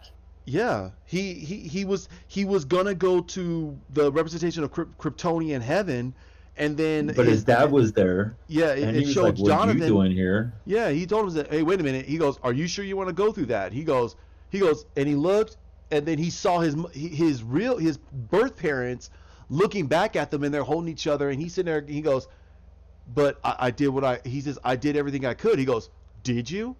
He goes, Clark, and he sits down and goes, Clark, You're they're like, gonna need you. Jonathan's awesome. Yeah, Jonathan's just awesome. listen, he tells him like he kind of bridges him and he tells him that in a more in an abridged way, are you absolutely sure you did everything? Are you And do you absolutely feel sure? it's okay to leave Yeah, these people behind without fine. your strength? Yeah. And then he said he thought about it. He says Okay. he kind of looked at it at the situation and went, no, it made him doubt himself. And he says, if you have Yeah, he doubt, did that. Oh, shucks, Pa. yeah, Why you gotta bring that up? yeah. So then, Kicking rocks. yeah, shucks, dead. Yeah, dude, that's funny. so, he had that situation where it was more like, if you're doubting yourself, then you're not done. That's kind of what Jonathan Kent was telling him. And he If was you really know, happy to see him too, though. Like, he yeah, was he was. Oh shocked. He was yeah, like, yeah. He was "You like, oh shouldn't my be here," god, but yeah. yeah. Jonathan, I mean, Clark was like, "What the hell? You're not supposed to be here. This is supposed And to be they're in a Kryptonian." carriage. They're riding a carriage, by the way. They're not walking. They're in a Nope. carriage. It's right along. Yeah. Like, So it was his dad that kind of got him to finally awaken himself because he was in what was considered like a purgatory a or limbo. limbo. He Yeah, was in a limbo. limbo, so he was gonna either go to the light or come right back. That's why he was in a Yeah, he was coma. transitioning. So that would be interesting, but Yeah, because like it's that'd a be really cool. huge perspective of why he should wear the black suit or his traditional, Yeah. because of his conversation with his father. Like that's a huge factor because that was a whole comic, and it wasn't a small comic. It was No. quite a bit of pages, No. Yeah. and it explains it. And he's sitting there and he's having a conversation with them. They're laughing. Like there was a little bit more to that than the Oh yeah. serious talk. Like they joked around. He was like, "Remember when you did this? Remember you did that?" Like Yep. he was pulling at the humanity that was given to him because there's no humanity in this man. Honestly, if you get rid of the people that he loves, like you said, Lois and his mom, humanity that was given to this man is gone. Yeah. He has no reason to have empathy for anybody. He's like, yeah, well, everybody does. Even though he is best friends with Batman, there's no empathy. Why? Because Batman's gonna tell him something that's just gonna like make him go off and go, you know what? I'm gonna prove to you this is gonna work. Lobotomy, lobotomy, lobotomy. Like, Yeah. dude, Um. like injustice attitude. Like it's so very thin uh, thread with Superman. It's very strange, but it's a Yeah. very The thin thread with him. we, oh man, I think a lot of people need to read the comic after Final Justice. I mean, Final Crisis, when Hmm. when they buried Batman. Everybody needs to realize something. Oh When man, he Superman, was different. he was He was so sad and mad because right. he wasn't fast enough to save him. And then Not when, just that, but he realized like this dude was like my brother. Like I didn't yep, realize how much until now he's gone. Like yep, that's that saying, you don't know what you got until it's gone. yep, And he lost a brother. he never had, and then he had it and didn't realize how precious this situation was. How much Batman would do anything to save him and everybody else. I mean, Batman sacrificed himself to save not just Superman, but like he think about it, Lois. Like he didn't know what to do. He was like, this dude did something that none of us would have done. Quite possibly. Quite Like he possibly. thought about it. And he's like, I wouldn't have sacrificed And then myself for and that. then Like no way. And yeah, then all of a sudden, whoa. and then Wonder Woman was next to him, and she was talking to him, and he bawled because he was like, man, like this guy, they thought that Batman was dead before, and all of a sudden he wasn't, and now he's truly is gone. From their perspective, he was gone. Well, they He's didn't like, know that he my brother is gone. gone, Like, what am I and he gonna couldn't do? talk to. He almost he couldn't, and Lois didn't know what to say because everyone's got to remember something too.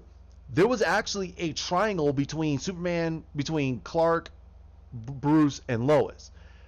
Then that was during the Yeah, whole oh yeah, situation because with she had. Oh yeah, it was weird yeah, too because she had she had a relationship affection with for him, yeah, she had an Bruce. affection for Bruce. Bruce, but when she found out he was Batman, it made her go, "What?" But Well, she this, stepped back like a she stepped lot. back.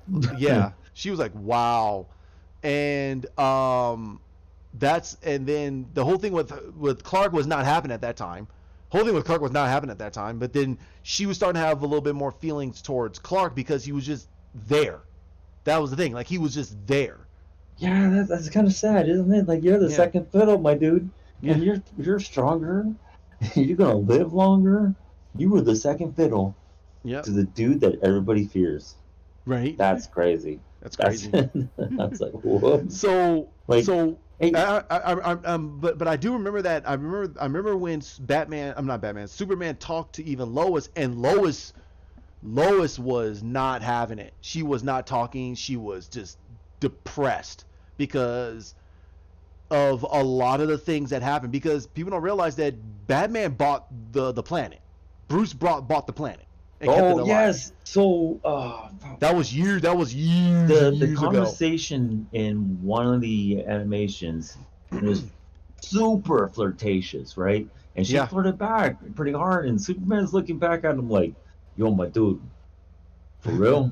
Like, uh, yeah, bro. Did you forget that we dated first Yeah, before right? you even know who she was, bro? Like, Yeah, she wasn't even in your spectrum at this time. Like, we were right? dating for years before I Yeah, even decided to go. Catwoman is my go-to. Like before that right? even happened, Yeah, this and was my go-to. and what was it? He had Vicky Vale at the time, and Yeah, then and he he didn't had even. Oh, he didn't like her at all, man.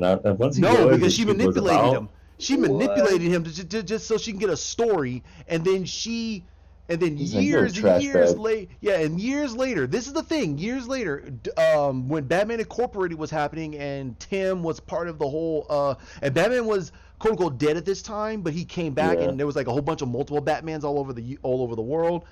She literally, it was revealed that she had information that would have revealed that Bruce was Batman.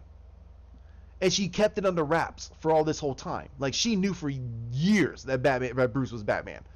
And then when Tim was like, "Wait a minute, how the hell does she know all this information?" It's because she just basically wasn't stupid.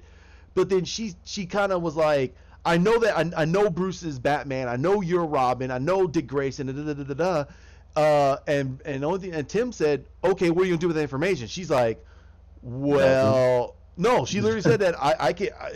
Listen, Bruce is dead. Who the heck cares now? And she was going to reveal it, and then she realized that she revealed it, Rachel Gould would have killed her, so she said, nope. Oh yeah, because he loves Bruce. He's like, nope, Nope, that you're man not, is family. you are not destroying this man's legacy Oh over a yeah, Pulitzer, because and he would kill her slow too. Woo! yeah, oh yeah, she'd Like, be oh, dead. even the Joker will flip his lid. You did what? You took away my fun. Oh, you die. Like, Yeah, ooh, during she that would whole not die situation, fast. yeah, no. Mm-mm. Then, and, Rachel al Ghul and her and Joker will be flipping a coin. Who gets to torture her first? Like, what? so, I mean, Vicky Vale revealed that she was not going to reveal it because Rachel Gould was coming after her. because Oh, he he knew that she had information that Bruce was Batman. He said, "Nope, you're gonna keep that quiet." She's like, "Yep, I'm gonna keep it quiet," and she But kept it if she quiet. She never revealed shut it up. though, Rachel would have Oh. took her. But then Joker would have walked up. He's like, "I want her." He wouldn't even question. He'd be like, "I know why. Go ahead." Woo! Oh, this is bad. Oh, even Bane. Bane would be pissed. You did what? You took away something I could have figured out. You Oh, the die. Riddler. Oh, the God, the Riddler. He would his brain will melt His brain will melt, and first, yeah, and then oh my he'll God, come after it. he would become truly psychotic. He would become truly Yeah, psychotic his because brain that will was the melt. one thing that riddled his head. Who is Batman? Who is Batman? He really Dude, wanted to know. dude, oh my Joker God, didn't care. He Joker didn't wouldn't care, care, but I but think it. he'd be But here's mad. the he would be mad. But here's the thing, and I don't want to go back. I don't want to go off topic here, but the sleeping person that you truly don't want to mess with when it comes to the revelation who Batman is the Riddler. He is so Oh, intelligent. He is he'd so be intelligent. a super psycho murderer. Yeah, Hands on. yeah, he'd be done. He'd be done. No more jigsaw puzzles. You No, die. Here's no a more. knife. Gut. Like, Yeah, wow. he would give up being the Riddler and just be the carver. He'd be carving people up like a turkey, dude. He'd be Look, what's done. the question in your heart? Like, stabby stab. Like, what? Right? Oh boy, He's like, you no, yeah, can't the stop me. Riddler. Yeah. Like, oh man. Oh man, no. And So the Joker would be like, hey, that's my stick. yeah, he's like, whoa. I think Joker be sitting there going, okay. He's like, okay. He just let He's it like, you go. stole Like, my whatever, stick. dude. Well, he'll make a joke, dude. He Yeah, said he'll that. make a He would joke say and that. leave it He's like, that's alone. my stick. Yeah, he'd be Here, laughing his use this ass knife. off, This is better. Like, right? because Joker's a professional knife killer, man. Like, this dude Right? can knife fight. And you don't see it that often, but in the comics, Oh yeah. him and Batman, when they fought and Joker had a knife in his hand, yo, wow. Like, Batman knew. It was like, oh my god, I have to. He had to be on guard. That knife's gonna slice. And he doesn't even know if there's Smilex on that knife. He don't know if that thing is poison. he was Yeah, so screw afraid. that. And the Joker was multiverse with the knife, and he knew how to fight with it. He had it reversed. Mm-hmm. How you're supposed to fight with a knife, like you're gonna punch somebody, and he would flip like he was gonna stab you because he's jokingly doing it. But when he got serious, he put it the way you're supposed to hold it. Anybody who knows how to handle a knife will know what I'm talking about, and I'm not gonna explain how to do it. Right. So, um, so the black suit, yeah. So I'm hoping that there's more explanation. There's gonna be a little more explanation. So from everything, and I think even Hawk can agree here. It seems like if they're gonna add in all this stuff, we're gonna get a miniseries. We're gonna get a miniseries. We're gonna get Listen, like a part that's one why I and part two. mentioned the afterlife thing for real Yeah. though, because if it's gonna be a few things going on, then they're definitely gonna bring back Kevin Costner. Like, Yeah. I oh, would you love. know, it'd be great too if Kevin Costner, because he could sing, by the way, if he did a Yeah. song for the afterlife thing, because the way he sings, it's somber enough to like it would fit. True. I know. I I'm would agree. like, oh, this is perfect. Yeah, I would agree. I mean, he is. I am your pa. I am your Paul. um, I would love for them to bring in. Oh my God, I forgot his name. His dad, his birth dad and mom, bringing them back in. Have her in Jarrell. the back. Yeah, Jarrell. Bring in Jarrell. Have him converse with him, with Kevin Costner to get Clark to go. Nope, get the heck out of here. This is not where you're supposed to be. So Vamoose. you would have to have Russell Crowe drop Thank you, Russell Crowe. 60 pounds, bro. Yeah. The dude got complacent. Like, just he turned stagnant over this Corona situation. Oh, yo, you gotta be careful, bro. Like, Right. you can't be doing that. If it's Yeah, easy for you to ballooning. gain it like that, bro, do some crunches while you're watching commercials. Like, just be careful. Because that's So, serious. If it's that easy yeah. for you, you better stop. Um, and the mother bring her back, but she's in the back or something like that, and they don't really have her say Uh, anything. Renee Russo. No, that's not her, that's not his mom. Who was? It Oh, okay, hold up. Now I it got. it was the actress is the same actress that I played think as Will Renee Smith's Russo. wife. Oh, got it. She has a like a very She was in European name. 300. Yes, yes, yes. Yep. Yeah, I remember now. Yes, you're right. Yeah, she played My as bad. yeah. I don't know why I thought Renee Russo for some reason. I mean, that Yeah, could have worked. Thor. Thor. Thank you. Like, it's just she works as a superhero mom. She Yeah. does. Like Freya. That's what it was. I was thinking Freya. Like, because she, Yeah. you know what it was? She has more of a presence than the other actress. Yeah, Maybe she that's why did. she makes more movies. She has a aura. Renee Russo has an aura that puts her in more movies, and you're gonna remember her. I don't remember the other lady's name. I know she's in movies. It's like the situation with the movies. That guy that's in this movie and other movies that you recognize but don't know his name. He is that guy. She is that chick. It's like you recognize her but don't know her name. She was in Law and Order. Jeff Oldblum was her partner. Do you know her name? Nope, she's that chick. That's what she is. I get Oh, it. I she do was an like her as an Israeli actress. actress. She was an Israeli actress. Yeah, I Wow. get she. Look, I recognize her when I see her, Yep. but my mind drew a blank as if she didn't exist, and Renee Russo crossed universes. Marvel DC. Is it Right. loud? Marvel versus DC. Whose mom was better? Right. Obviously, I didn't remember that she was the mom. Whoops. So, that would be cool.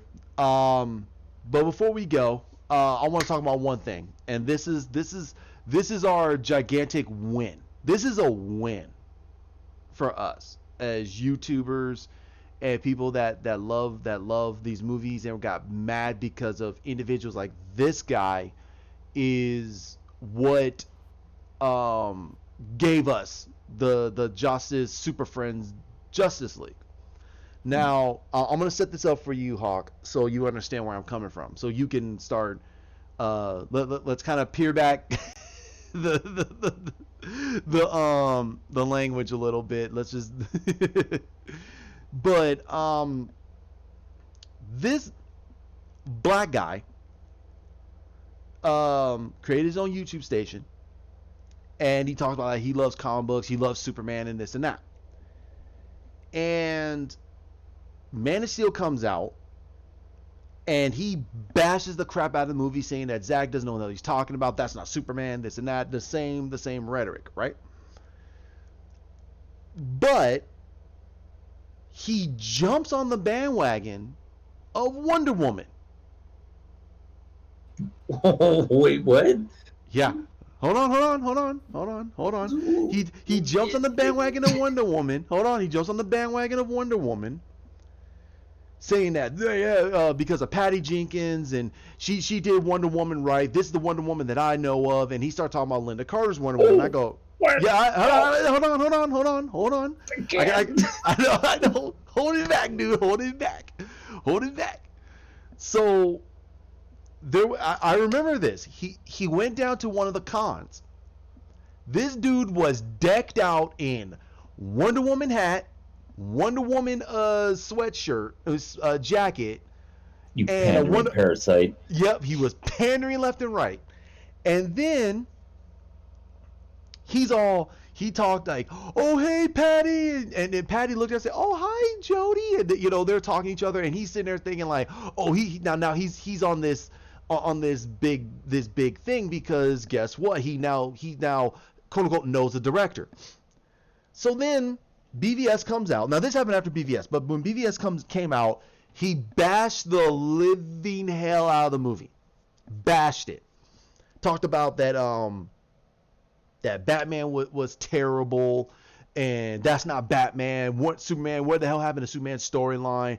Wonder Woman was okay, but she was great. He's talking about how Wonder Woman is, swinging his penis around.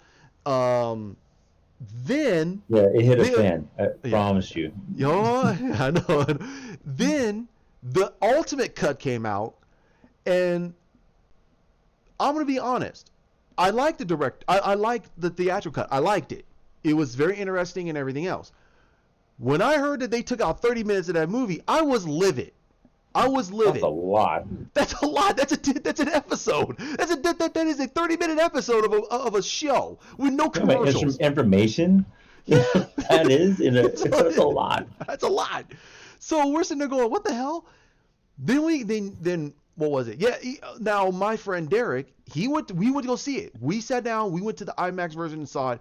He thought it was interesting. He's like, hey, that's actually pretty cool. He was like, yeah, the Batman storyline was okay, but where happened to Superman? What happened to Wonder Woman? I mean, not Wonder Woman, but Lois, and there were certain things that didn't make any sense. So when the Ultimate Cut came out, I bought it. Derek I didn't buy remember. it. Yeah, I bought it, and I went and Derek and I sat down and watched it, and he went, "What happened to that?" He said, Yeah. "Where was that?" Oh, so the movie's complete.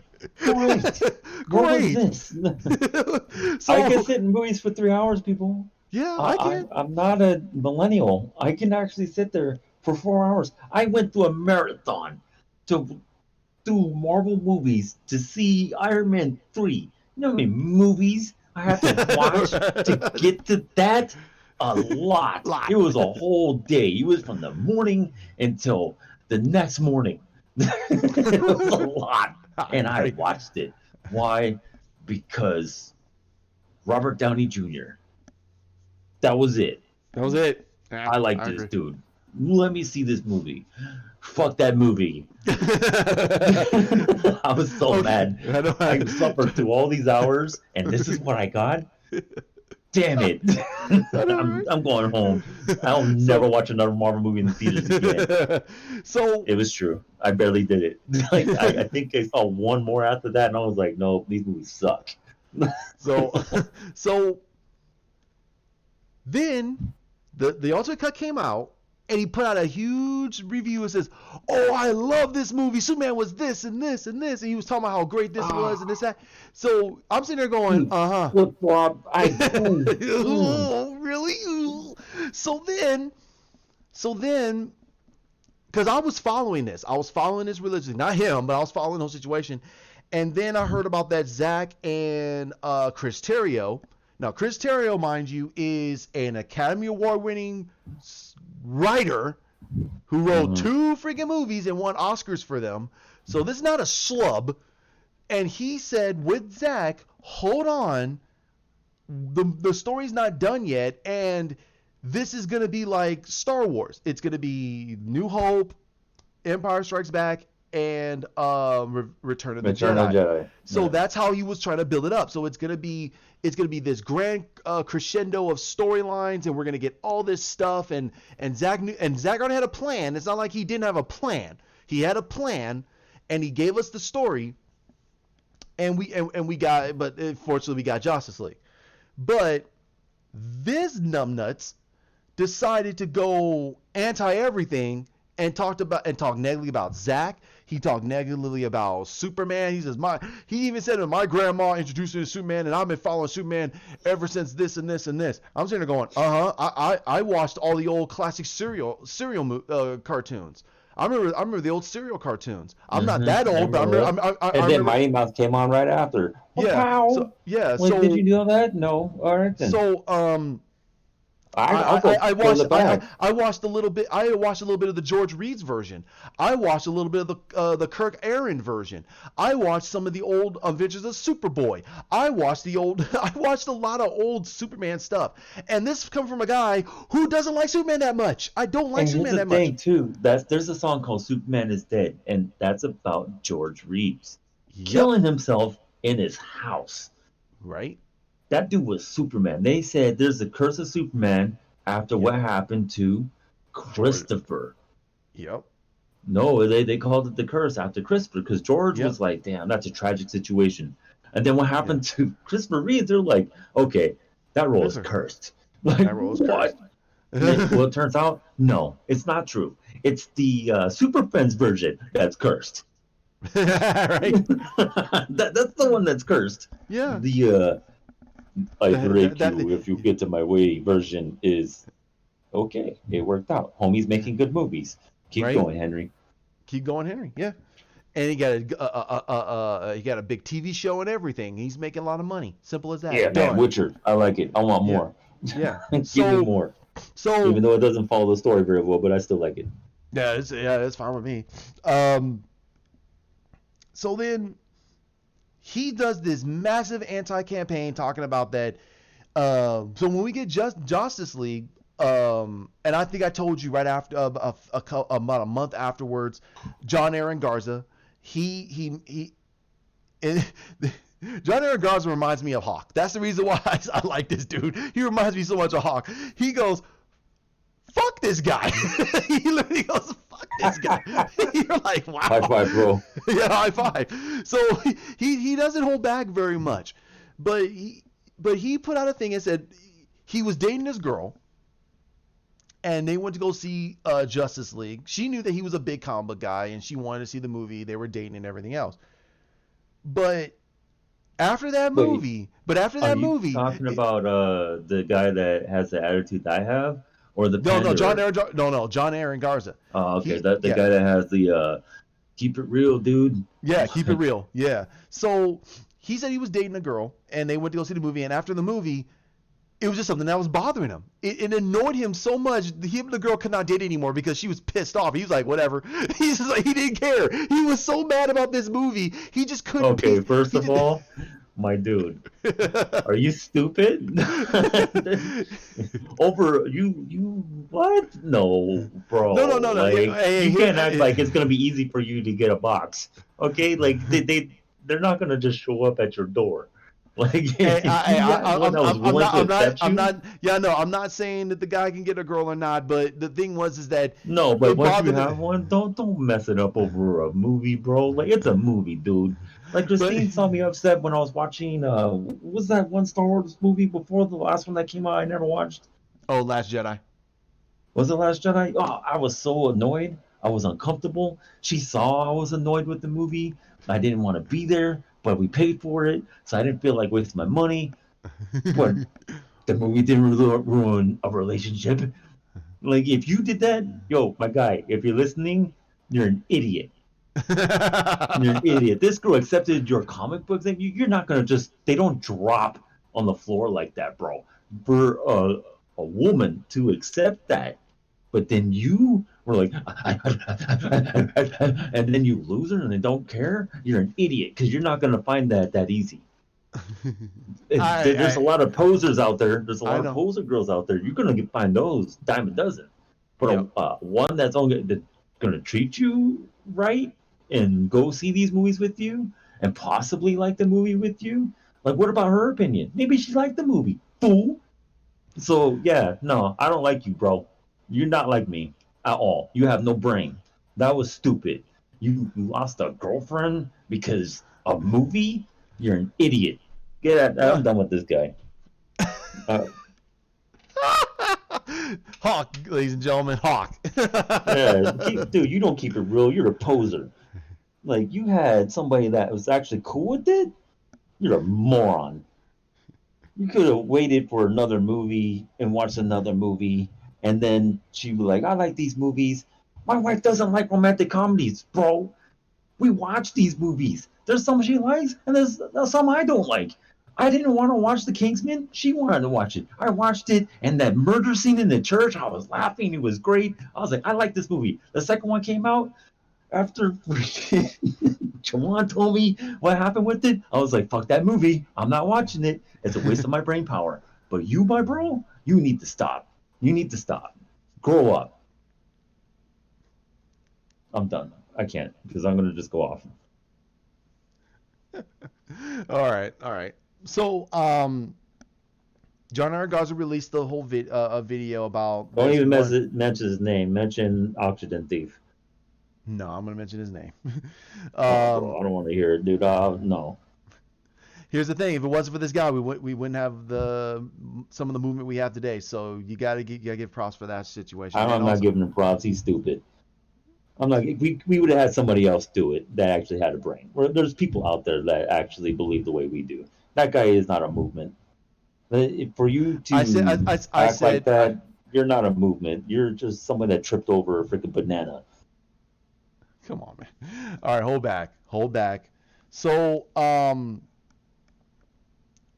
Garza started the whole situation, and that's how I got a part of it.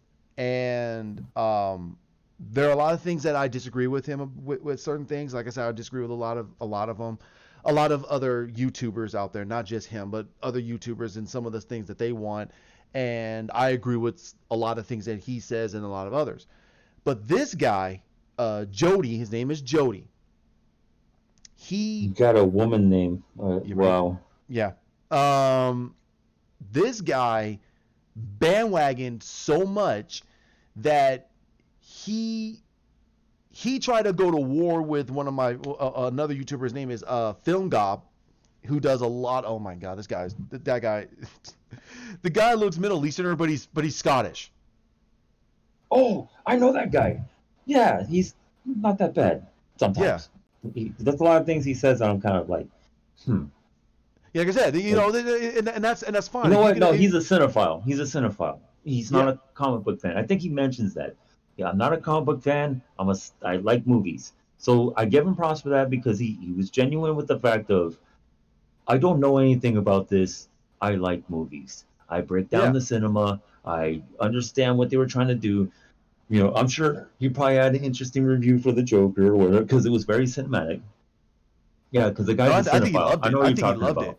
Yeah, I think Yeah, he actually he, loved the he's movie. he's a cinephile. Like Yeah, he's a guy that has a criteria. I'm sure he likes the Seven Samurai and everything like that because yeah, those movies inspired. So if he likes those movies, that's all he cares about. And that's how yeah. I feel too. I like story. Keep a So solid story. yeah, all you gotta do is keep a solid story.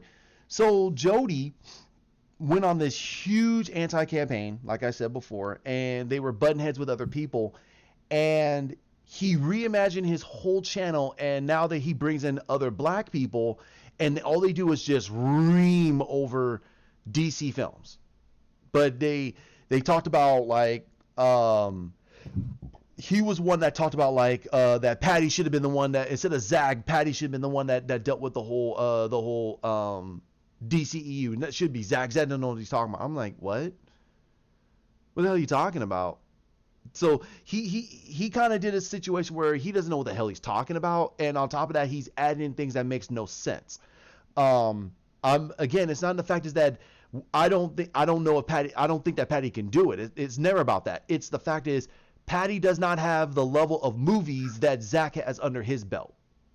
Zach has tons of movies, and his ideas build things. He builds a whole freaking movie right off the bat. Like he can see the man actually filmed a little 5-minute movie on his iPhone that looked better than anything I've ever seen from Marvel.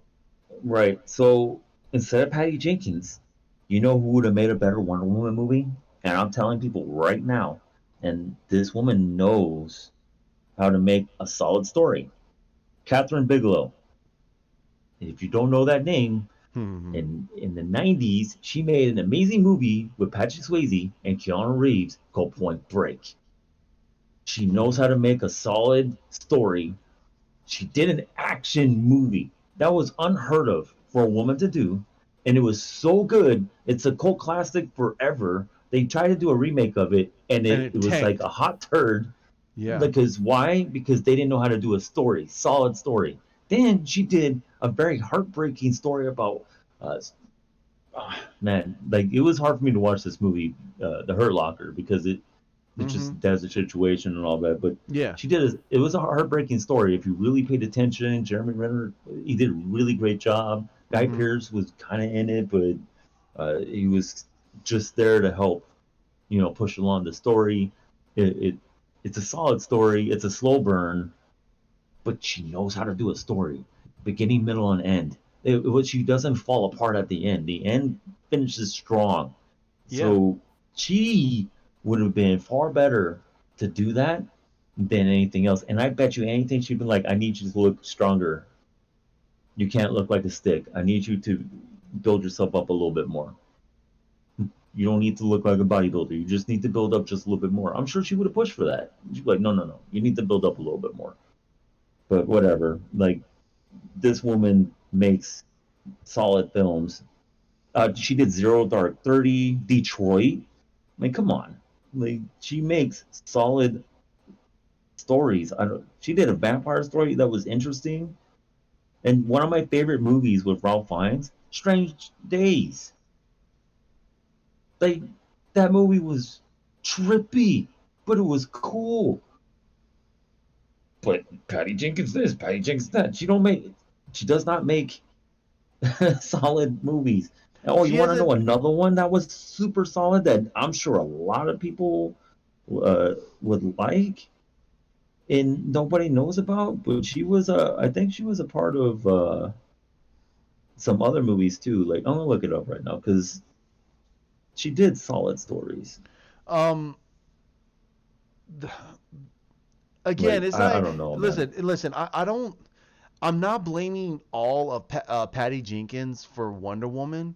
I'm blaming the other people for meddling with an already made story.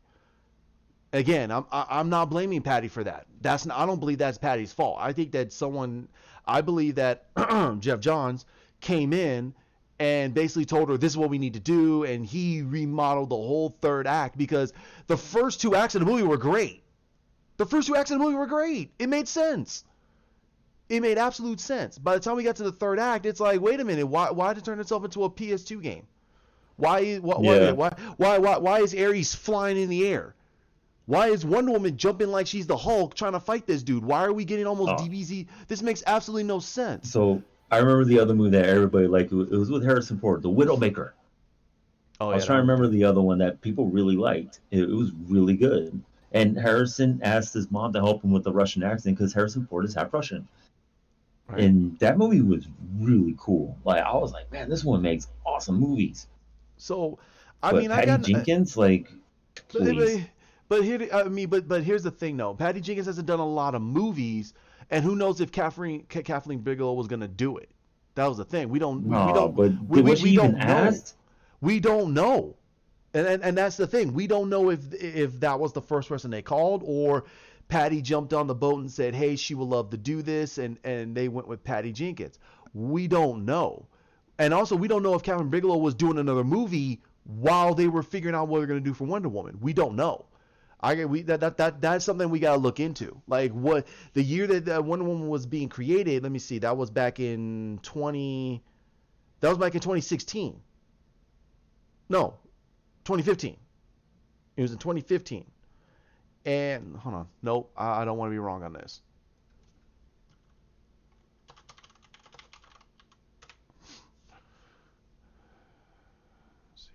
No, it was in 2017. Okay, so it was 2017. So that means that the movie had to be in production around 2016. So it was around BVS. Yeah, it had to be around BVS time. Yeah, she never did a movie I liked or a So show. Like, she directed a couple episodes of some shows, but she never did a movie I liked. I mean, her doing Wonder Woman, it was just, I don't know, man. Like, it was just, she did Monster, which was like her big debut, but I yeah, didn't like no, that movie. And then the next movie she did after that was Wonder Woman. yeah, she hasn't done that much. Yeah, like she directed 13 things, but it was mostly for TV. And her movies, I was like, man, they gave her a chance, but she's not good with story. This is, I don't know, man. It was a bad choice. I want to find out if they even asked Catherine Bigelow. But but yeah, you're jumping on the fact that they just didn't want to even talk to Catherine Bigelow. We don't know. No, that's We what I don't say. know. I want to find out. Did they ask her? Did they even give it a thought? Or did they want to get somebody cheap?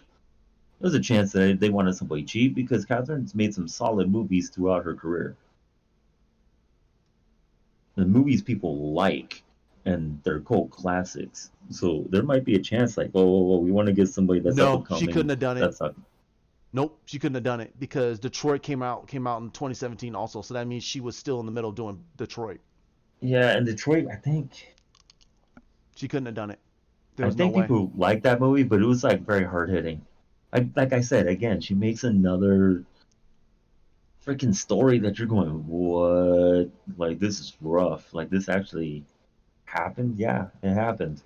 you gotta also look at the fact of, yeah, it may be a deep rooted story, but you also gotta look at what did WB at the time, what did WB want at the time, because Yeah. if her mindset was not doing something of a Wonder Woman, then why bring her in here? Because then basically you're wasting everyone's time. Actually, did she ever do a movie for No, WB? I don't think so. nope, That would have been like a new contract, and it could yeah, have been like, oh, she might cost too much. Let's yeah, hold back on it. yeah. That was the big thing. I think that they didn't want to spend too much on the movie, and Yeah, because she could because demand money. Like seriously, she's made some solid movies. She could demand money. yeah, so they wanted to probably keep it cheap because it was a risk. That was the big thing. It was a risk. It was a risk for something that they didn't know was going to be that big of a deal. Well, But if they when were willing to spend the money, they probably would have waited for her. I'm sure. They'd probably be like, no, no, no. We know but she but makes but a again, solid story no, at the time Wonder Woman was at the already in time. filming. Well, no, not even that. It was more in the fact of um it wasn't a sure thing. It wasn't a complete sure thing. The only reason why Wonder Woman went so fast is the fact. No, I'm sorry, it got that big. Is because of the fact that how big of an impact she made in BVS. I'm being completely honest. If it wasn't for the fact that she didn't make that big of an impact in BVS, the movie would never have made it as that big of an. They never would have made as much money as they did. But the thing is that I think that she was still in the middle of Detroit. Her mindset was trying to talk about Detroit. I don't think that her mindset would have been talking about Wonder Woman. Hmm. And also, Patty Jenkins is came out and said that she's a huge Wonder Woman fan. I don't know. We don't know if Catherine Bigelow is a huge Wonder Woman fan. She may go, I don't care. Well, I noticed with her though, she cares about a solid story. Will this be a solid story? And Detroit is a solid story. Like No, I know. it's messed up. Like if anybody's seen that movie, it's like wow, it took this long to tell a story, but also, damn, like this is crazy. Yep. Like, and it was based in the '60s. On top of that, how bad it was. Like, I mean, look, Yeah. man, everybody focuses on California, LA, all that type of stuff, right? But man, no, like you got to understand, like that movie. At least try to watch it once, Yeah. and you'll understand. Yeah. Again, I don't want us to go too far off, but Yeah, that's not but really a yeah, tangent, but yeah. But Jody, I don't know what happened, but it seems like uh the people that follow this movement got so mad at this guy for basically trying to say that the cut still doesn't exist. It's going to be trash or whatever he's trying to say. They basically got they most likely reamed this dude to the point where I'm hearing that he's now leaving. He's now leaving YouTube. yeah, like get out of here, bro. Like you pandering parasite, go away. Like Yeah. that's ridiculous. You have no reason to do that when you don't even understand. That again, I'm bringing up story. The, Zach is telling a story. His version of the story that he felt like if you were put in this situation, what other would you have? And obviously, he had no choice. There was no choice. He had to do it. He was like, yo, I can't have this to keep murdering people. This is crazy. I chose these people as my people. Like, why would I allow this dude Yeah. to Yeah. constantly No. destroy them? Like, it's not right. Yeah, and people are sitting there just keep trying to say like, well, Superman would. I say, whoa, whoa, whoa, whoa, whoa, whoa, whoa. You're talking about a Superman that's been around for, let's say, 10 years.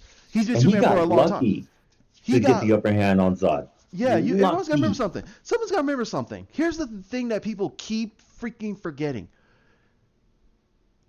Zod is Superman if he was trained.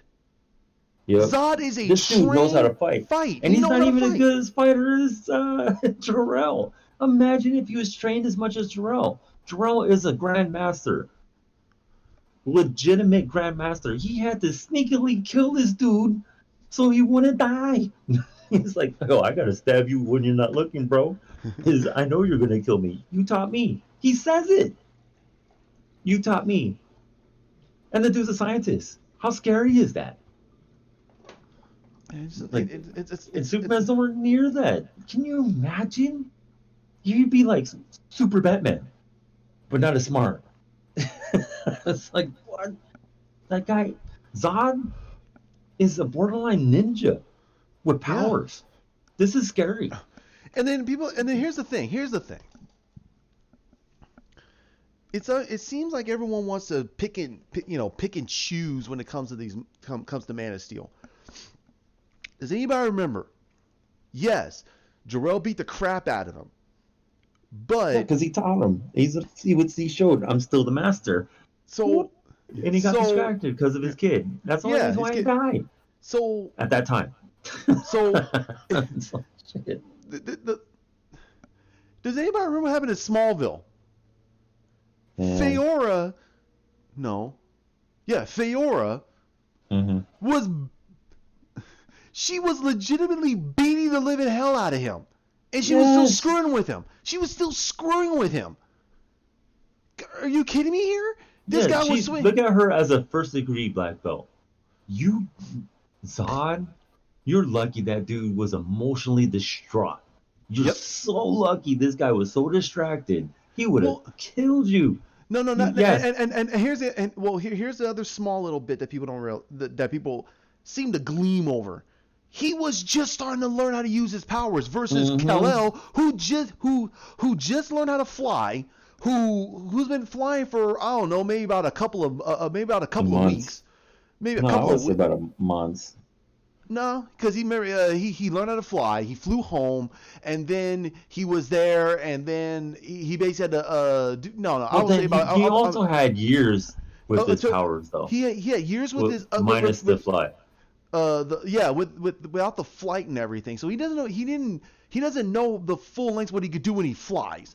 So Yeah, he because just he learned how, knew he had heat vision, cold yeah. breath, Nope, not cold super breath. strength, Nope, not cold speed. breath. He didn't Oh have yeah, cold he breath. didn't use it yet. He Yeah, never used it. He only knew about his heat vision, his X-ray vision, his super strength, his super strength, durability, speed. his speed. That's it. That was it. Most of the physical stuff. He didn't. That was the whole point of what Zach was doing in And that Man of was the upper Steel. hand that he had. Had He yeah, already knew how to use these. yeah, and he also, this is the other thing here. He learned how to control his strength because he had to learn how to do it against these squishy people. As simple as He's that. like, He "Oh, you pop like a balloon." Oh, yeah. like So what? Give now Zod a week, he would have been dead. yeah. You give Zod a week with the abilities. Yeah, Superman dies. Like it's it's over. it's over. You didn't He would even have snapped need his neck. Doomsday. He would have Like, snapped his neck. He would have snapped his neck. He never would have played with him. He would have snapped his neck because if Fiora was able to toss him like a sack of potatoes all over the place and and still she's make it, just a first degree black belt next to yeah, Zod, and who's like and a fifth. and this guy and yeah, and there's also got to be a hierarchy here. If Fiora is the lieutenant, because she's a lieutenant, she's considered a lieutenant, She's second command, yeah. second in command, and this guy's called the general. I think I'll be kind of worried about the general behind me, dude, because the general should be more trained than she is. He earned his way up. See, people So, forget. It's like American generals. What did they do? All of them dudes know how to fight. yeah, All of them know how to shoot you. yep. All of them know how to kill you with the paperclip. Be careful. Be careful. Like, have you not seen Colin Powell? That dude had a handshake of a vice grip, a machine that could crush your hand. That I shook that man's hand when I was in high school. Wow, Right. that's this dude was awesome. I was like, dang, Yeah. if he was president, that would have been amazing, and he would have been legitimately the first black president, not the Oreo that we got. Okay, well, let's hold it back there. Like, it's just true. It's true, So, and he didn't talk around you either. Like I'm still on Colin. He didn't talk around. He said straight up, "This is what it is." He didn't want to lose our soldiers. This is I'm supposed to talk about the general now. He didn't want to lose soldiers. You know what we did to Baghdad? Bombs over Baghdad. That's all he did. He was like, nope, send in missiles, blow them up. Don't send in people. Nope, nope. We'll come in when there's rubble. That man did not want to lose Not one soldier, not one Marine, not one Navyman, not one airman. He was like, the Navy needs to just shoot bombs from over here. We're gonna have the Marines on this side shooting bombs in this direction because they were. If you look back in Desert Storm, they were going every which way with those things and destroying that city because he didn't want to waste a human life. So imagine that the person who cared about America so much, and America mistreated him in the end when he wanted to be president. I find that very unfair. But imagine that attitude. Now think of Zod, about how he feels about his home world and how it was ripped from him and how he lost it. And if he knew how to use those powers, he would have made a new Krypton because there would have been no Superman. Nope. He didn't want to lose no more Kryptonians, but if he had to sacrifice the one to get back the Matrix so he can make more, goodbye. That's it. You're done. We're going to put you back into the Matrix system and we're going to make more. I'm like, oh, that's pretty fucking scary. And the fact that Clark was not a clone, like he wasn't made from the Matrix like that. He Nope. was born. He was the only like one born after like hundreds of years. That it was almost unheard of on that on Krypton at that time. Yep. It was considered So the fact that he blasphemous. had that, well, yeah, it was crazy. And Zod, he was mad, especially since he got put in that flying dildo. I'd be pissed. Now, when you guys watch that scene in the movie, I will find him as the dildo closes over him and he goes into the stars. Moving on. Okay. You're killing me. Killing me with that damn scene, man. I'll always ruin that scene for you, man, Yeah, you because always that's will. what it was. It was a big metal black dildo shooting him into the sky. Damn. I will I find will him. find him. As it closes over him and he goes out, he's like, yep, he's definitely going to penetrate through the space. Right? Jesus God. Now, everybody go watch that movie. And remember So, what I just said. oh man. So I'm hoping that this guy gets run out of here. I think it's time that I'm not saying myself or Hawk like Well, us I mean, if being you're not open minded well no to certain things, yeah no let me finish. No, I'm saying it's time for um I'm not saying for like me and Hawk, but I'm saying for the audience. I'm saying for the people that want directors creative freedoms and their ideas to be out there because that's the only way that this genre is going to survive. Hawk and I said it before in a podcast about 2 weeks ago. We said that no 3 or 4 weeks ago we said that um, Steven Spielberg was right. If you're getting the same thing over and over and over and over and over again, you're getting the comic the comic movie industry will become the way of the western, and that's what we're yeah. getting from Marvel, and it sucked. And I mean, yes, it was a Thor movie. Why did it feel like it was? Why did this movie to me feel like it was Guardians of the Hot Galaxy? diarrhea. The hot Or diarrhea. well, I'm saying that the just the comical beats and everything. Why did I feel that Black Panther had the same feel as Ant-Man and other movies? Why did it have that feel? It should feel like a grounded movie. Why It should have been its own. Yeah. it should have felt that it was its own These are movie. no Winter Soldiers. Yeah, the That Winter that that's a Soldier. standalone movie that pushed out. I'm like, oh, cool. They're going in a neat direction. I like this because they're no, nope, they ruined it. Nope, they keep ruining it. Nope, nope, nope. Yep, it's over. Yeah, The I Western has could. come. Yeah, I could not understand that. It to me felt very weird that they did the same thing over and over again, and people just did not truly understand that. And that's what DC should be doing. They should let Patty have her own movie, and if people like it, great. If people didn't like it, that's also great. But at least she's getting the movie she wants to create. That's the thing. Um, You know that what I missed? what's up? And you, well, me and Bar, I agree. When directors had power. Yep. So John Carpenter. Just think of his movies. Nobody got in his way. He made the music, he made the movie, he wrote the movie, he edited the movie. This dude did everything. I mean, it just wow. Uh-huh. The production company, yes, it was one of his best friends, but they had complete faith in him. They didn't get in the way. He had power. He made decisions. That's what was going to happen. This is the movie. You ended up loving the movie. What was your favorite horror movie? Halloween. What's your other favorite horror movie? The Thing. What's your other favorite horror movie? Anything John Carpenter. That's what it turned into. Anything John Carpenter. That's for me personally. Yeah. What's your favorite movie of all time? Big Trouble in Little China. What? John Carpenter movie. No production company, no WB, none of that. Nobody got in his way. They didn't have some guy in the background. Well, I feel that you should do this. And John Carpenter would turn around and I feel you should go take a shit down an icy glass slope and then come back and talk to me after you're done. Wipe your ass with glass and we'll talk. Like that was his attitude. Like, you don't know nothing about movies. Go away. You're not a movie guy. Go read your comics. Go write some. But don't talk to me about my movie. That Yeah. was power. Steven Spielberg, he has that. James Cameron has that. You James know, Cameron these are dudes massively you has that. you cannot talk to these dudes and tell them, well, I feel you should do this, and I feel you should go shoot yourself with a pellet gun.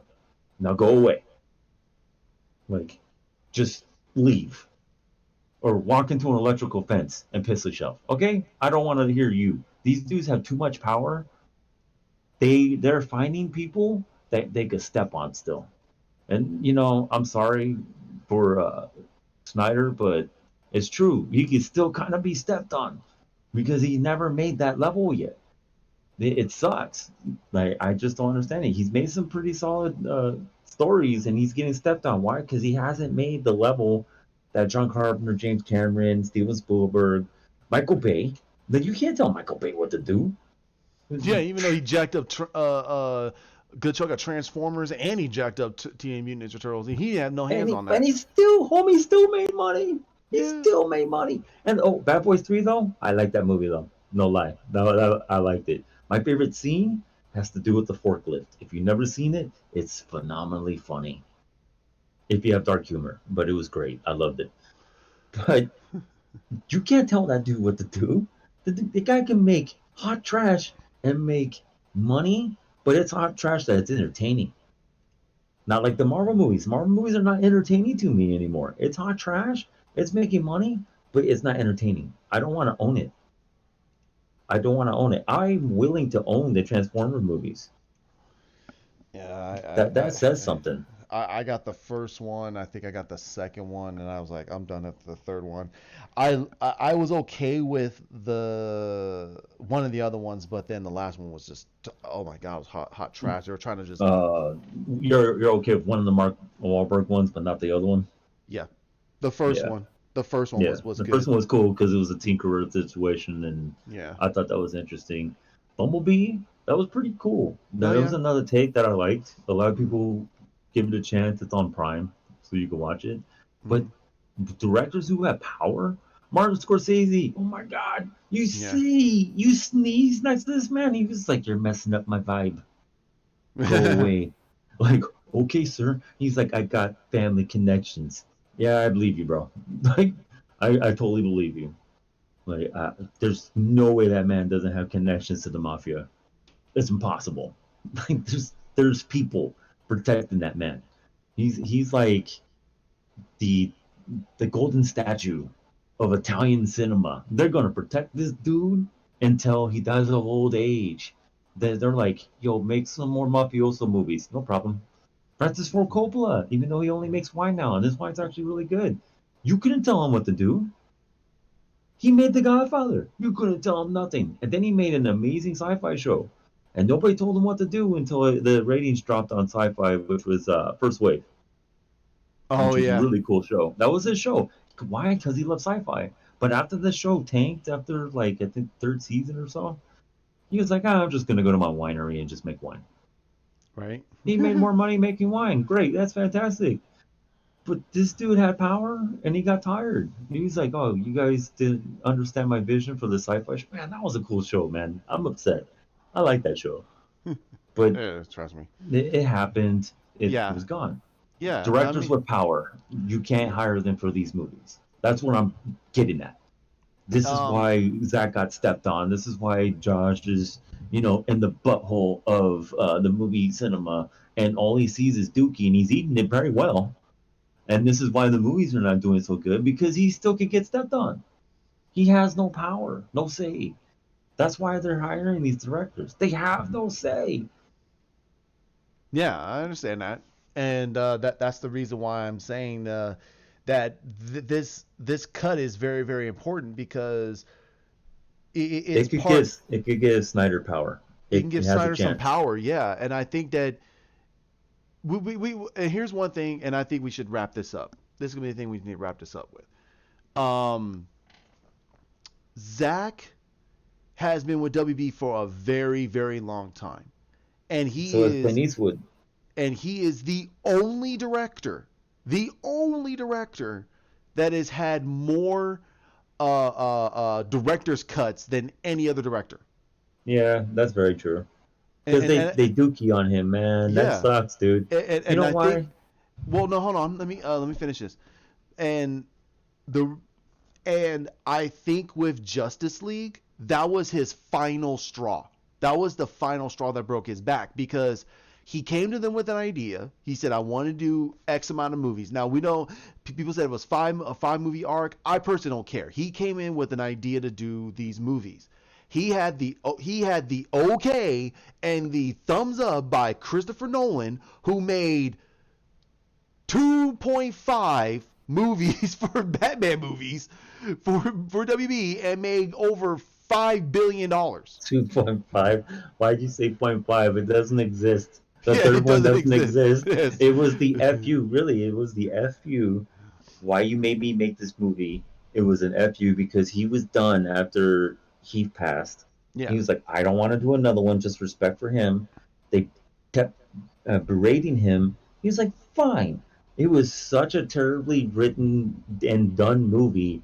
It was a huge FU. It still made money. You still Like, made money. damn it. Like this It, dude. it, it, And it made he has it power made though. yeah, he has power. So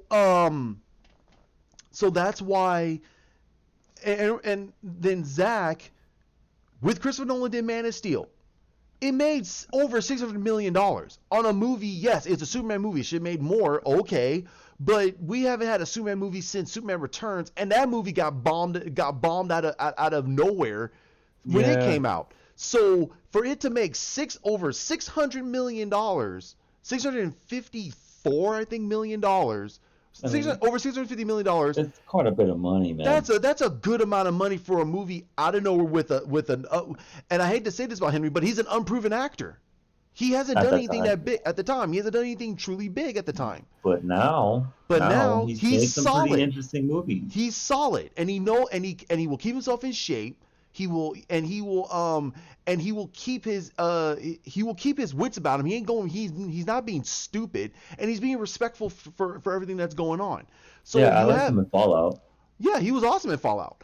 And then instead of saying, hey, you know what, let's keep going, let's keep moving forward, you go to BVS, you listen to these dipstick critics, people like Jody, people like freaking Frosty Weintraub from Collider, and all these other people, and I'm saying these man toys, I'm sorry, beta males. These are beta males Yeah. who the Parasites.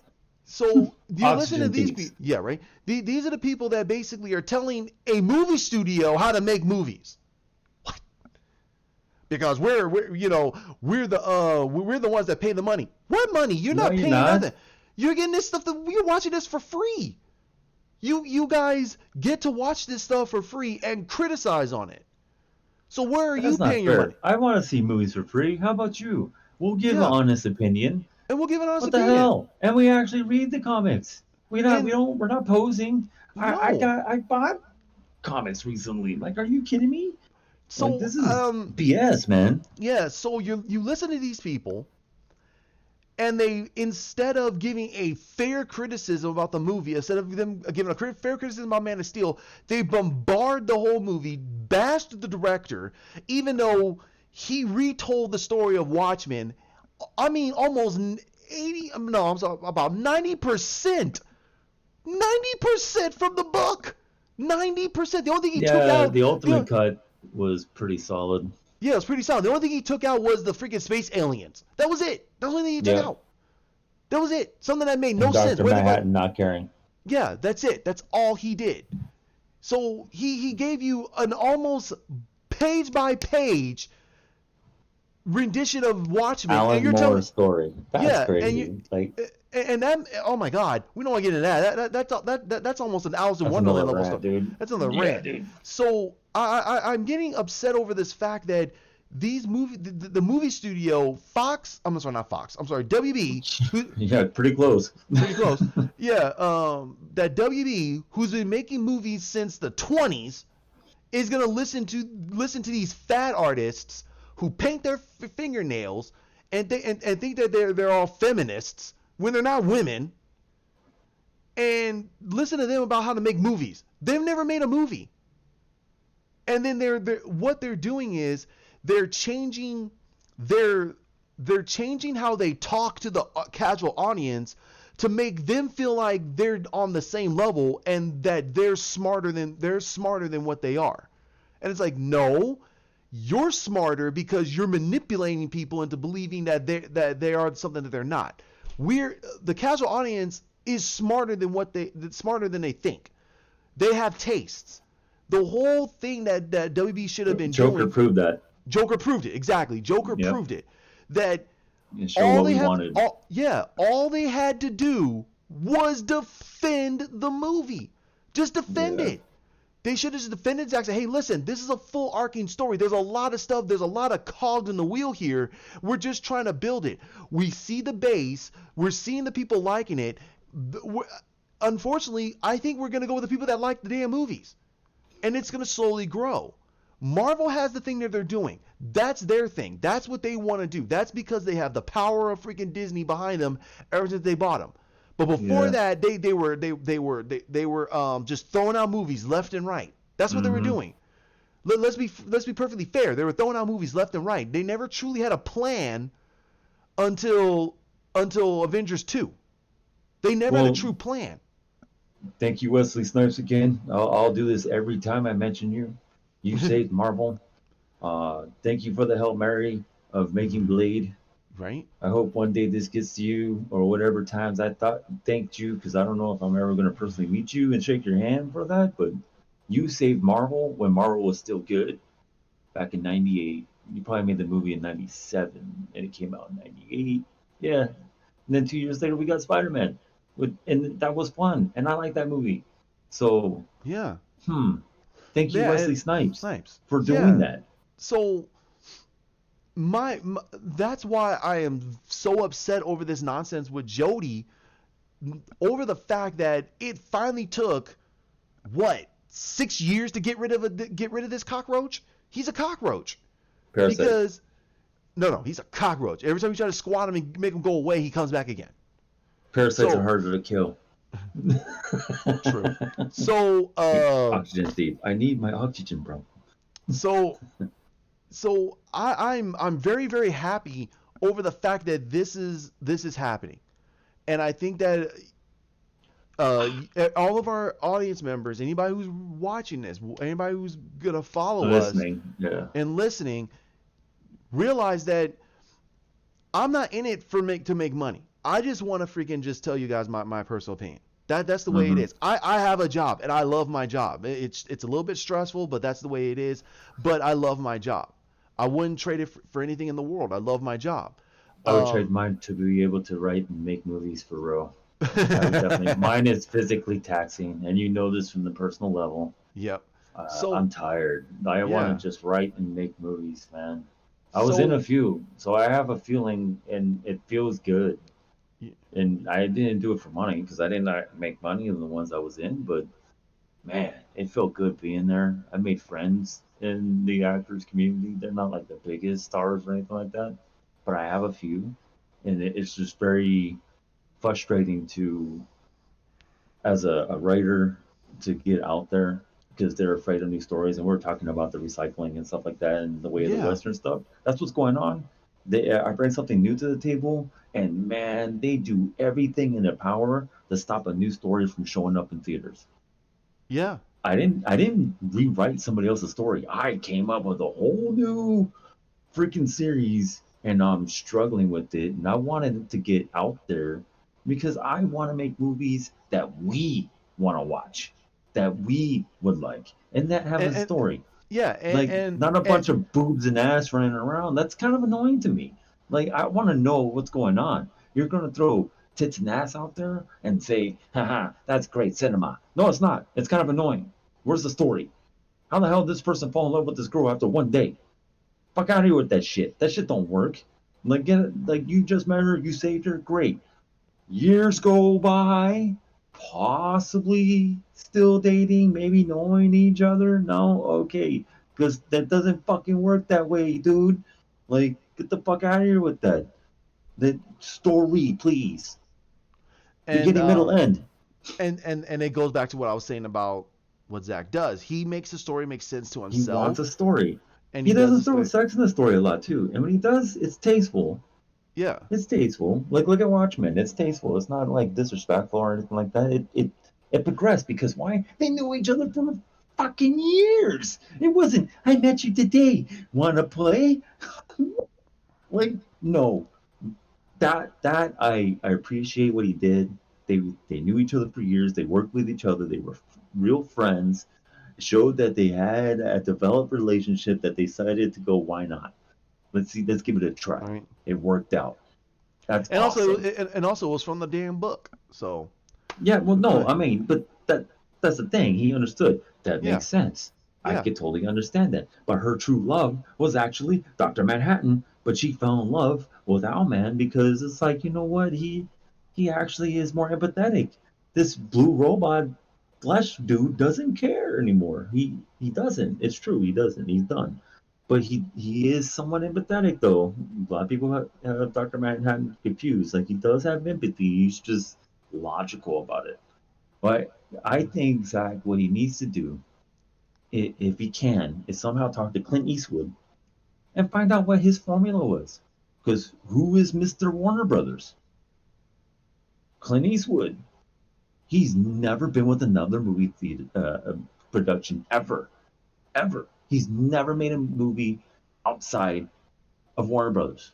So think about that. From black and white days until now. And he's made a lot of Academy Award winning movies. He's got a lot of Oscars. So he obviously has a solid formula and he makes movies on the cheap, puts a lot of the money in his pocket, and people are like, well, how come he didn't get fired? Warner Bros. Is like, you're kidding, right? Homie makes award winning movies. I don't care if he makes it for 100K. The movie makes freaking 50 billion. Like it doesn't matter to them. This dude made them so much money. They're like, we're never going to get rid of you. Do whatever you want. I don't care if you use half the budget for a movie and it gets an award. Money well spent, bro. You can keep the rest in your pocket as a bonus. Thank you. The, he needs to sit down and actually talk to this man. Have a solid talk with Clint Eastwood and find out what's the workings of WB. What should I do as a director? You know, am I going in the right direction? Should I go a little bit more towards this or that? I have a solid conversation with him. Like Keanu Reeves did a documentary with filmmakers. And he talked to them. He explained things, and it was an interesting documentary. Like it's all about film. Keanu makes movies to make stories that people will love. Hopefully, you know that's what he cares about. Money is not something that's on his mind. Yes, he's rich. It's great. you stay there. Uh oh, we may have lost him. Hold on a second. All right, so yeah, after a little bit of a mishap, it seemed like our chat just went boop. So I got Hawk back. We're gonna wrap this up, And again, we're gonna do a part two. There's gonna be a part two. Like I said, this was gonna be our longest one because there was a lot of stuff I wanted to talk about, especially a lot of things. And we really ranted about this Jody's Corner guy. There's a couple of others that YouTubers out there that basically just did a negative instead of being more cinephile and talking about the movies and saying, hey, let's give it a chance because there's a lot of other stuff that's going on, instead of us just going like, hey, this movie sucked, this one's gonna suck too. No, this is all one layer level of movie, and it's like to be continued. That's how I felt that Zach was doing it, and no one was giving it the benefit of a doubt to say, hey, let's see how the ending portion was. They just felt that they should have got it right there and right now. And it's like Hawk said before, that whole it's that whole mentality of no patience, no patience. And that's why I felt that the movie industry feels that that casual audience members do not have patience in movies. And I go, no, that's not right, because as long as the story is engaging and it keeps us entertained, we're gonna sit through almost anything. And that's true. I mean, hell, I mean, what was it? Lord of the Rings. Shoot, man. I mean, from a lot of this back behind the scenes we were hearing, Peter Jackson had almost like a Hmm. 4 hour cut, like a 4 or 5 hour cut of the Two Towers. You're like, what? 4 or 5 hours? I would say that that movie was awesome. But at the Yeah. time, it was like, does anybody really gonna sit through a 4 or 5 hour movie? Well, Yes. We yes. used to back in the day. Yeah, come on. I mean, if the story is engaging and people are able to have at least a little bit of a bridge to go, use the bathroom or go get some more popcorn, that's more That's more money inside of Where do you think the the movie term theaters look intermission came came from? from. Yeah.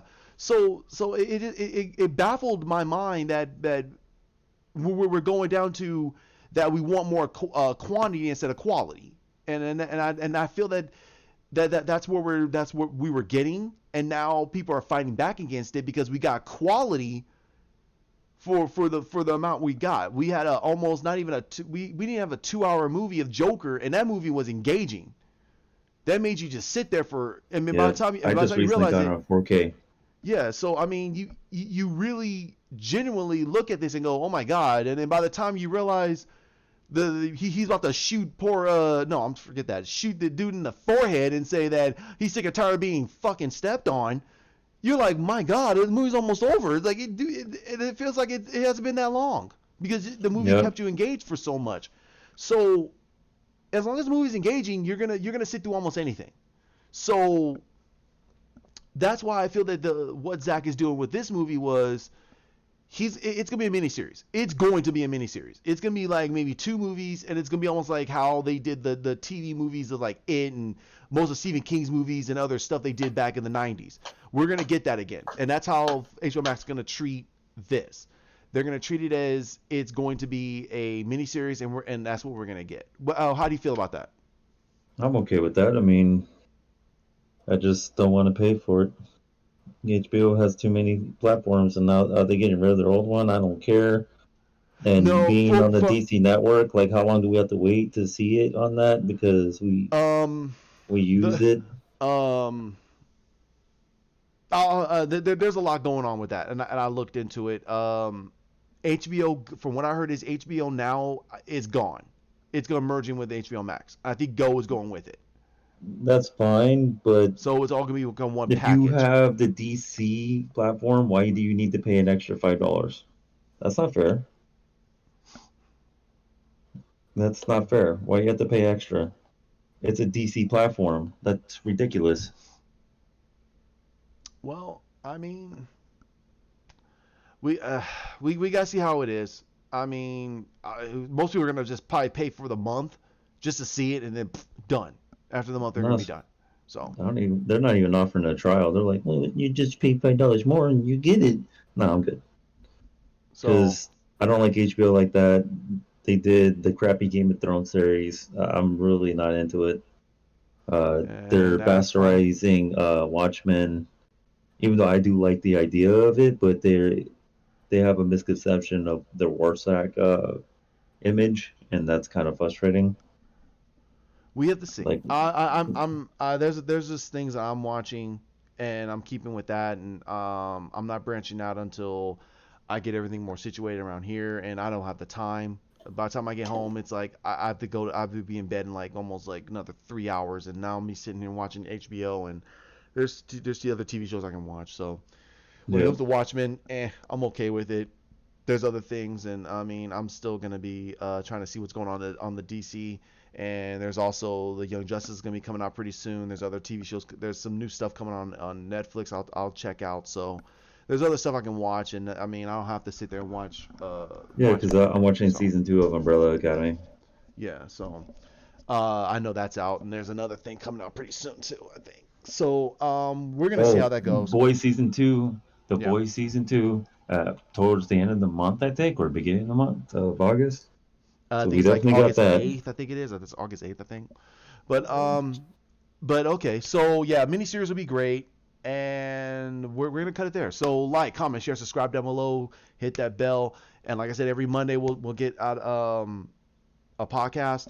But this one's special because this is about Justice Con, and the part two will be a little bit more about what the with the explanations. What are we going to see further in the future, and we're going to go a little bit further into hopefully other things that's going on in the DC, and and I'll catch you guys later. Thanks for joining us. I know this has been All long, right, but like I y'all. said, thanks a lot. You guys have a great one. Bye. Be safe out there.